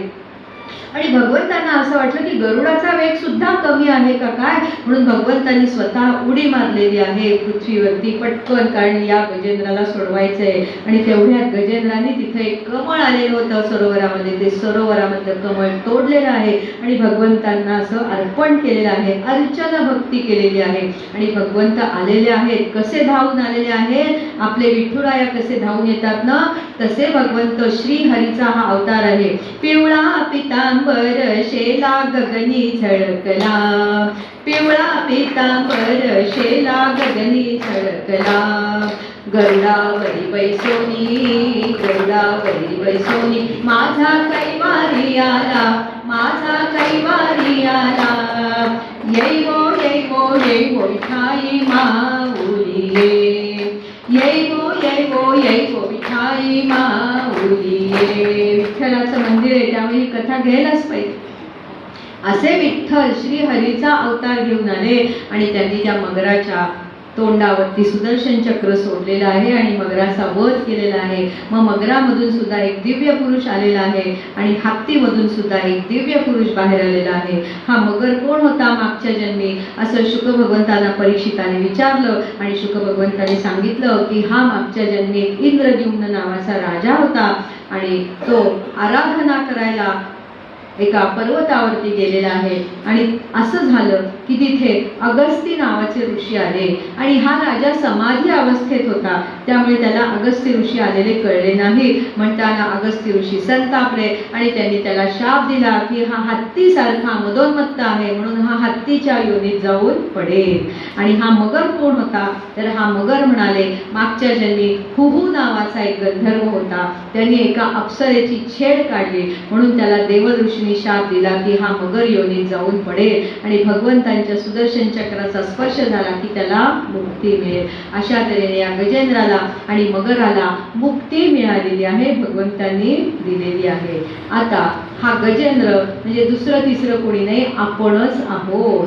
हा गजेंद्र जसा आपल्या सगळ्या सोयऱ्यांमध्ये, आपल्या हत्तीडींमध्ये, आपल्या छाव्यांमध्ये, मुलांमध्ये रमून गेला होता आणि अचानक काळ काळ धावून आले, काळाने त्याच्यावर उडी घेतलेली आहे आणि त्यावेळेला भगवंतांनीच त्याला वाचवलेलं आहे. म्हणून म्हटलेलं आहे की नक्ररूपी काळ, काळाला कुणाची उपमा दिली, मगराची. नक्ररूपी काळ ज्या वेळेला म्हणाले एखाद्याचे पाय धरतो त्यावेळेला तो मनुष्य किती श्रीमंत असू दे, धनाढ्य असू दे, सामर्थ्यवान असू दे, त्याची काळापुढे काहीही सत्ता चालत नाही. अशा वेळेला येतो तो कोण, फक्त भगवंतच धावून येतो असं सांगितलेलं आहे. गोपाल कृष्ण भगवान की जय. आणि आता नेहमीप्रमाणे परीक्षित राजा पुढचा प्रश्न विचारतोय की भगवंतांनी कूर्म अवतार घेतला आणि मोहिनी अवतार घेतला, ती कथा मला आता आपण सांगावी. म्हणून शुक भगवान सांगू लागले, एकदा असं झालं. काय झालं, हा इंद्र मदोन्मत्त झालेला ऐश्वर्यामुळे, त्याच्याकडे एकदा म्हणाले कोण ऋषी आले, म्हणाले आपले दुर्वास मुनी आले संताप करणारे, हो की नाही, क्रोधिष्ट असे दुर्वास ऋषी आले. आणि दुर्वास ऋषींनी या इंद्रदेवांसाठी एक सुंदर भेट आणली होती. सुंदर अशी मोत्याची, अनमोल मोत्यांची माळ आणली होती. कुणी म्हणतं पारिजातकाच्या फुलांची माळ होती, कुणी म्हणतं कसली, पण चांगली माळ भेट दिली. इंद्राने त्या माळेकडे असं बघितलं आणि दिली फेकून दिली. कुणी आपल्याला प्रेमाने भेट दिली तर त्याचा असा अपमान करायचा का, त्या माणसाचाही तो अपमान आहे ना. इंद्राने फेकून दिली, कुठे फेकली तर तिथे त्याचा ऐरावत उभा होता त्याच्याकडे फेकून दिली. आता ऐरावताला काय कळतं, त्यांनी ती पायाखाली चुरडून टाकली. आणि हे सगळं कुणासमोर झालं, दुर्वास मुनींच्या समोर झालं. मग दुर्वास मुनी संतापले आणि त्यांनी इंद्राला शाप दिला की तू ऐश्वर्यहीन होशील, तुझी सगळी लक्ष्मी, तुझी संपत्ती सगळी निघून जाईल. आणि तसंच झालं. सगळ्या देवांच्या अंगावरचे दागिने गळून पडले. लक्ष्मी देवी माहेरी गेल्या, रुसून गेल्या, क्षीरसागरात जाऊन बसल्या. तुम्ही म्हणाल असे कसे दागिने गळून पडले वगैरे, पण मनुष्याला असा अनुभव येतो ज्या वेळेला लक्ष्मी देवीचा असा राग होतो किंवा रुसते. केव्हा रुसते, आपल्या पापामुळे, आपल्या प्रारब्धामुळे मनुष्यावर अशी संकट येतात.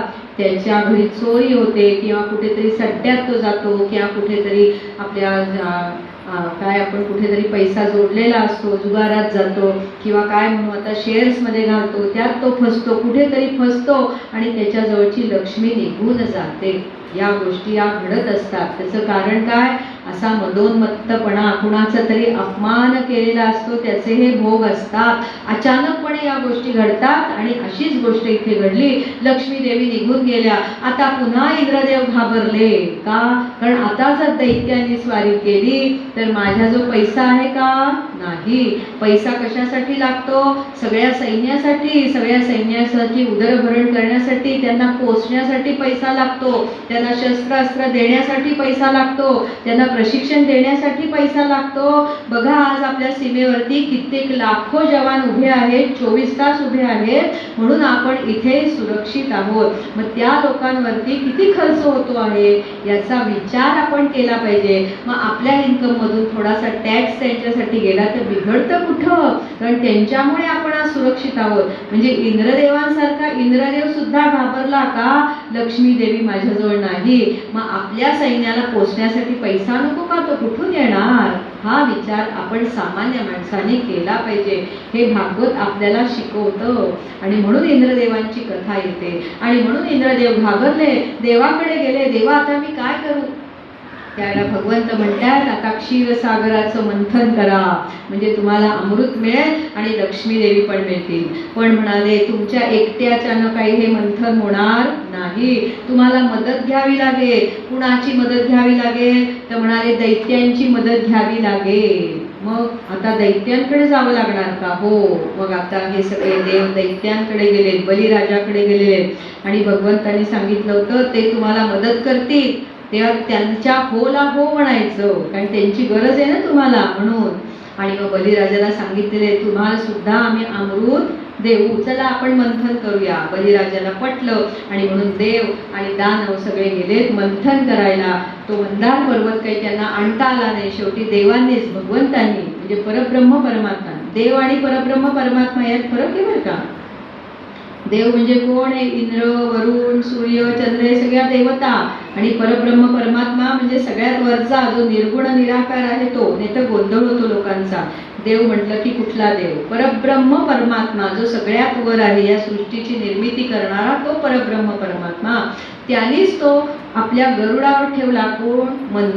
मंदारचल पर्वत. आणि सगळ्यांना तो आणलेला आहे आणि तो क्षीरसागरात ठेवला. आता त्याचं मंथन करायचं, त्याची रवी केली. मग त्या रवीला आता दोरी बांधायला हवी म्हणून वासुकी नागाला बांधलेलं आहे. त्या वासुकी नागाला सुद्धा सांगितले तुला सुद्धा आम्ही अमृत देऊ, तू काळजी करू नकोस, काहीतरी द्यायला पाहिजे ना त्याला, म्हणून त्याला सुद्धा कबूल केलेलं आहे. आणि असं मंथन सुरू झालेलं आहे. पण झालं असं की देव सगळे उभे होते तोंडाच्या बाजूला. कुणाच्या? वासुकीच्या तोंडाच्या बाजूला. आणि सगळे दैत्य कुठे उभे? ते शेपटाच्या बाजूला. म्हणजे भगवंतांचीच ही खेळी बरं का. भगवंत म्हणजे परब्रह्म परमात्म्याची. आणि मग दैत्यांना असं वाटलं अरे ही ना बाजू आहे, शेपटाची बाजू म्हणजे ही ना बाजू आहे, आम्ही नाही शेपटाला जाणार, आम्ही तोंडाकडे जाणार, कारण तोंड महत्वाचे, मस्तक महत्वाचे. सगळे देव आले शेपटाकडे आणि सगळे दैत्य गेले मुखाकडे. आणि असं झालं की जसं मंथन सुरू झालं तसं या वासुकी नागाच्या तोंडातून धूर येऊ लागला, विष बाहेर पडायला लागलं. आणि ते सगळं कुणाच्या अंगावर पडायला लागलं? दैत्यांच्या अंगावर पडायला लागलं. दैत्य सगळे काळे निळे झाले. कसं असतं बघा, भगवंत कुणाच्या बाजूने काय करतात बघा. आणि मग नंतर असं मंथन सुरू झालं. पण आता या मंदारचल पर्वताला, रवीला खाली बेस नाही, ती जायला लागली खाली खाली.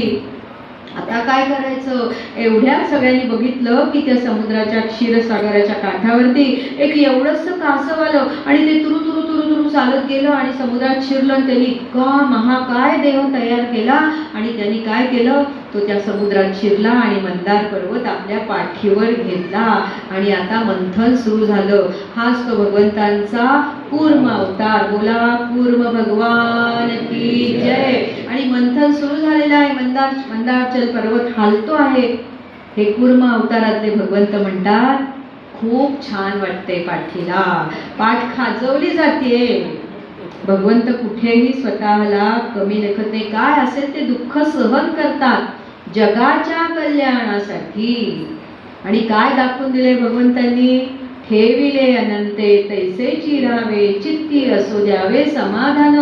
एवढं ओझं झालं होतं, त्रास होतोय, तरी भगवंत म्हणतायत छान वाटतंय, खाजवली जाते पाठ. हे शिकायचंय भगवंतांकडून. आणि मग असं मंथन सुरू झालेलं आहे. बराच वेळ मंथन झालं तरी काही येईना, आणि मग त्यातून आलेलं आहे पहिलं काय, हलाहल विष आलेलं आहे. आता हे कुणी घ्यायचं? ते विषाचे तुषार आकाशात उडतायत, वरून जाणारे सगळे पक्षी त्यामुळे मरू लागले, जलचर मरू लागले. अरे बाप रे, हे विष आता कोण घेणार? कारण आलेली प्रत्येक गोष्ट मान्य केलीच पाहिजे, ती घ्यायलाच पाहिजे. मग सगळे गेले आहेत. देवोंके देव महादेव कैलास पर्वताकडे सगळ्यांनी धाव घेतलेली आहे आणि महादेवांना प्रार्थना केलेली आहे. कैलास राणा शिवचंद्र मौळी, फणींद्र माथा भ्रुकुटी जळाली, महारण्य सिंधो भव दुःखहारी, तुझ वीर शंभो मज कोण तारी. आणि महादेवाने ते विष प्राशन करण्याची तयारी दाखवलेली आहे आणि अशी ओंजळ केलेली आहे. ओंजळ काय आपल्या एवढे का? महादेव म्हणजे केवढे प्रचंड आहेत, ही एवढी प्रचंड ओंजळ केलेली आहे. आणि ते सगळं विष आपल्या ओंजळ घेऊन गट गट गट गट पिऊन टाकलेलं आहे. अहो पण ते हलाहल विष होतं. त्यांनी महादेवांवरती सुद्धा प्रयोग करायला सुरुवात केली. त्यांचा दाह होऊ लागलेला आहे. म्हणून सर्पांच्या माळा गळ्यात घातलेल्या आहेत, भस्म विलेपन केलेलं आहे, जटेमध्ये गंगा धारण केलेली आहे, तरी दाह काही कमी होईना. आणि म्हणून शेवटी कंठामध्ये राम नाम धरलेला आहे. तेव्हा तो दाह हळूहळू शांत होऊ लागलेला आहे. आणि आपले भगवंत महादेव कसे आहेत? कर्पूर गौरम करुणावतारम आहेत की नाही. पांढरे शुभ्र गोरे पान आहेत आणि त्यांचा कंठ, या कंठामध्येच त्यांनी ते विष ठेवलं. कारण इथे कंठामध्ये नाम धारण केले, त्याने ते विष खाली गेलं नाही, कंठातच राहिलं. म्हणून म्हणाले त्यांचा कंठ निळा निळा झालेला आहे. म्हणून समर्थ रामदास स्वामींनी आरतीमध्ये म्हटले, देवी दैती सागर मंथन पै केले, तेत्वा असुरपणे प्राशन केले, नीळकंठ नाम प्रसिद्ध झाले. म्हणून नीळकंठ नाम त्यांचं प्रसिद्ध झालेलं आहे. हे आपल्याला त्यावेळेला कळत नाही, पण ही कथा ऐकताना लक्षात येतं. आणि अशा तऱ्हेने महादेवाने हे हलाहल विष घेतलेलं आहे. आता पुन्हा मंथन सुरू झालेलं आहे. मग पहिलं काय आलेलं आहे तर म्हणाले कामधेनू आलेली आहे. मग ती कामधेनू सगळ्या ऋषीमुनींना दिलेली आहे. तर त्यांना हवीर द्रव्यासाठी सगळे गाईचं दूध लागतं, तूप लागतं, शेण्या लागतात, शेण लागतं, म्हणून सगळ्या ऋषीमुनींना दिलेले. आता उच्चैश्रवा नावाचा घोडा आलेला आहे. तो बलिराजाला आवडला, इंद्राला सुद्धा आवडला होता, पण आता बलिराजाने मागितला म्हणतात, त्याला नाही म्हणता आलं नाही, म्हणून म्हणाले तो बलिराजाला दिलेला आहे. नंतर 4 दातांचा पांढरा हत्ती आला ऐरावत, तो मात्र इंद्रदेवांना मिळालेला आहे. मग कौस्तुभमणी आलेला आहे. तो भगवान विष्णूंनी स्वतःच्या छातीवरती ठेवलेल्या वक्षस्थळावरती विभूषित करण्याकरता गळ्यात घातलेला आहे. नंतर पारिजातक वृक्ष आलेला आहे. सगळे दैत्य म्हणाले, हा कुठला वृक्ष आला, ह्याला कुठली फळं येतात? देव म्हणाले, याला फळं येत नाही, याला फक्त फुलं येतात, सुगंधी फुलं येतात, फार सुंदर फुलं येतात आणि ती फुलं आम्ही भगवंतांना अर्पण करतो, भगवंतांची पूजा करतो त्या फुलांनी. दैत्य म्हणाले, आम्हाला नको हा वृक्ष, आम्ही काही देवाची पूजा करीत नाही. म्हणजे देवाची पूजा न करणारे आपल्यापैकी कोणी नाही ना, सगळे पूजा करणार आहेत ना. कसं असतं, आपल्या घरातला एक मनुष्य पूजा करणार, बरोबर, सगळे पूजा करू शकत नाही. सगळ्यांनी सारखं देवाला तांबण घ्यायचं, आंघोळ घालायची असं नाही करायचं. पण देवा प्रत्येकाने काय करायचंय, आपलं स्नान झालं की, म्हणजे ह्यातून काय शिकायचं मी सांगते. प्रत्येकाने आपलं स्नान झालं की देवापुढे उभं राहिलं पाहिजे, देवाला एक फूल व्हायला पाहिजे, देवाची मनापासून प्रार्थना केली पाहिजे, एखादं स्तोत्र म्हणावं, ही पूजाच आहे.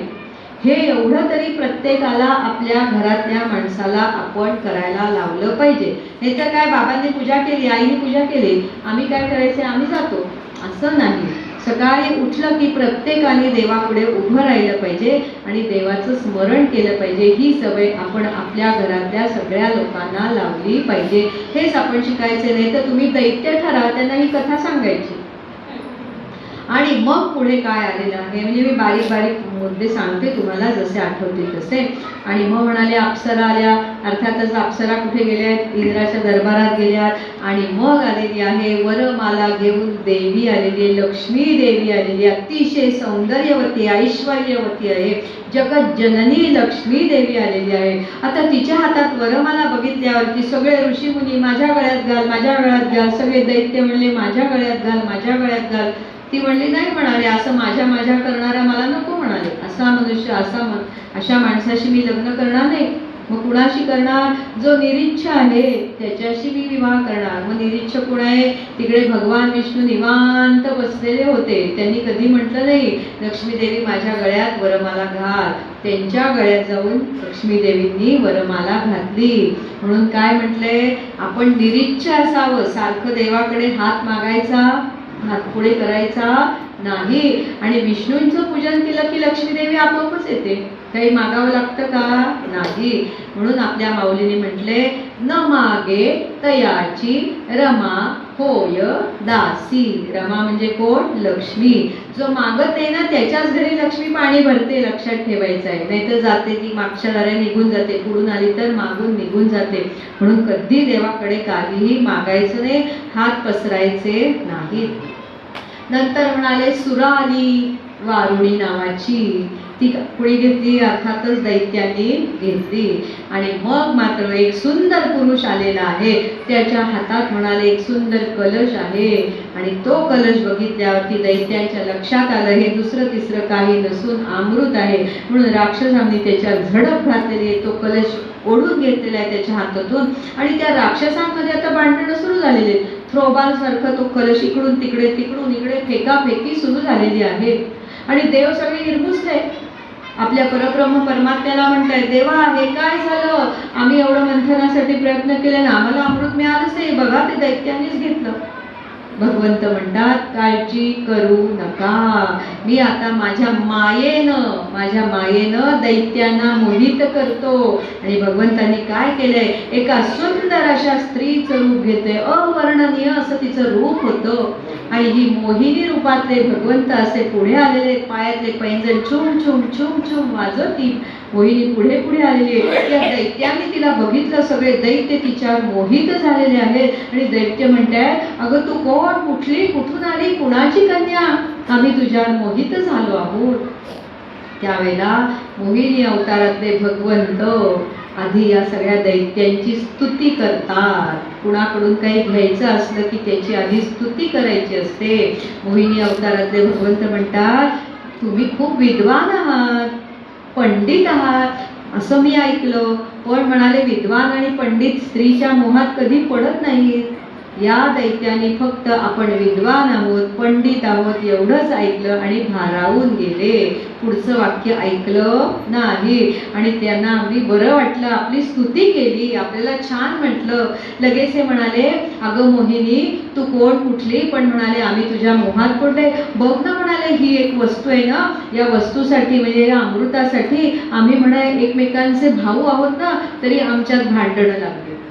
सगळे भाऊ भाऊच आहेत ना, देव आणि दैत्य भाऊ भाऊच आहेत. कश्यप मुनींची सगळी प्रजा आहे, दिती आणि अदिती. आपण परवा कथा ऐकली की नाही, दितीची मुलं सगळे दैत्य, अदितीची मुलं ते सगळे देव. आम्ही एकमेकात भांडतोय, आता असं कर म्हणाले तूच या वस्तूचं वाटप कर. मोहिनी म्हणाली करीन, काही हरकत नाही. पण म्हणाले मी करीन तसं, मी म्हणेन ती पूर्व दिशा, मी काय करेन ते तुम्ही मान्य केलं पाहिजे. दैत्य म्हणतात हो हो हो हो मोहिनी तू करशील ते आम्हाला मान्य आहे. मग जा म्हणाले सगळ्यांनी स्नान करून या. मग सगळेजण स्नान करून आले, ब्राह्मणांचे पूजन केलेले, गाईचं पूजन केलेले. आणि देव एका ओळीत बसले, दैत्य एका ओळीत बसले. आणि या मोहिनीने एकेकाला ते अमृत पाजायला सुरुवात केली आहे. पण कुठल्या ओळीतल्या लोकांना, तर म्हणाले देवांच्या ओळीत गेली ती. आणि एकेका देवाला ती अमृत पाजत पाजत पाजत पाजत पुढे गेली. आता दैत्य काही बोलू शकलेत का, नाही. काय तू म्हणशील तसं असं आधी प्रॉमिसच करून घेतलं होतं, प्रतिज्ञापत्रक लिहून घेतलेलं होतं, त्यामुळे दैत्यांना काही बोलता आलं नाही. आणि ही मोहिनी आता शेवटपर्यंत गेली. शेवटी फक्त चंद्र सूर्य उरले होते आणि त्या राहू आणि केतूच्या लक्षात आलं काहीतरी गडबड आहे. म्हणून राहू आणि केतू त्या चंद्र सूर्यांच्या मध्ये जाऊन बसले आणि या मोहिनीने त्या राहूच्या मुखात फक्त अमृत घातलं आणि चंद्र सूर्यांनी मोहिनी अवताराच्या भगवंतांना खूण केली की हा कोणीतरी दैत्य येऊन बसलाय. म्हणताना भगवंतांनी मोहिनी अवतार सोडून दिला आणि त्या राहूचं धड शिरा वेगळं केलेलं आहे आणि त्याच्या शिरात म्हणजे मुखात अमृत पडलं. म्हणून या राहूचा फक्त मुखवटाच आपल्याला दिसतो. आणि मग अशा तऱ्हेने आता देवांना अमृत मिळालं, कारण अमृत सगळं संपून गेलं, दैत्यांना शिल्लक राहिलं नाही. मग देवांना अमृत मिळालं आणि लक्ष्मी पण मिळाली. दैत्यांना मिळाली का लक्ष्मी आणि अमृत? नाही. म्हणताना दैत्य संतापले, चिडले. आम्ही सुद्धा अमृत आपलं समुद्र मंथन करण्यासाठी प्रयत्न केले, आम्हाला नाही काय मिळालं. म्हणून दैत्यांनी आता देवांवर स्वारी केली आणि महाभयंकर युद्ध झालेले. आता सध्या जसं चालू आहे ना तसंच युद्ध झालं आणि ब्रह्मदेव म्हणाले की आता कुठेतरी थांबा, हे युद्ध करू नका, खूप हानी झालेली आहे. आणि या युद्धात असं झालं की तो जो बळी राजा होता ना त्याने आग निर्माण केली की सगळे जळून जाऊ देत. पण तेवढ्यात भगवंत आले आणि भगवंतांनी ती आग विझवली. तेवढ्यात तो कालनेमी नावाचा एक दैत्य होता, त्या दैत्याने भगवंतांवरती आपलं त्रिशूळ सोडलेलं आहे. तेव्हा भगवंतांनी ते त्रिशूळ सहजी घेतलेलं आहे आणि त्या कालनेमीचा वध केलेला आहे. आणि म्हणून भगवंतांचं विष्णू सहस्रनामातलं एक नाव आहे कालनेमी निहा, म्हणजे कालनेमी दैत्याला मारणारे ते भगवंत, म्हणून कालनेमी निहा असं नाव आहे. आणि अशा तऱ्हेने ब्रह्मदेवाने सांगितलं की आता युद्ध थांबवा आणि युद्ध थांबलेलं आहे. म्हणजेच काय आपण बघितलं की जे भगवंतांचं पूजन करतात, भगवंतांवर विश्वास ठेवतात, भगवंत त्यांना मदत करतात. कुणाला मदत केली? देवांना मदत केली, हो की नाही? खरं म्हणजे श्रम कुणाला झाले? दोघांना सारखेच झालेत की नाही? दैत्यांनाही झाले, देवांनाही झाले. पण भगवंतांनी देवांचीच बाजू कायम घेतलेली आहे, दैत्यांची बाजू घेतलेली नाही. आणि अशा तऱ्हेने युद्ध इथे थांबलेलं आहे. आता अजून एक छोटासा मुद्दा राहिलेला आहे, तो आपण उद्याच्या सत्रात बघूया. सुरुवात चुकवू नका उद्याची, हो की नाही? आपण सुद्धा सोडत नाही ना, सुरुवात सोडायची नाही. त्या उद्याची सुरुवात सोडू नका. थोडंसं उद्या 4:15ला सुरू करता येईल का? कारण कसं आहे आता उद्या आणि परवा थोड्याशा कथा आपल्याला लागणार आहेत. 4:15ला करायचं. दुपारची झोप कमी काढा, हो की नाही? आणि आता थोडंसं उन्हाळाही कमी झालाय, ऊनही कमी झालंय. 4:15ला डॉट सुरू करूया.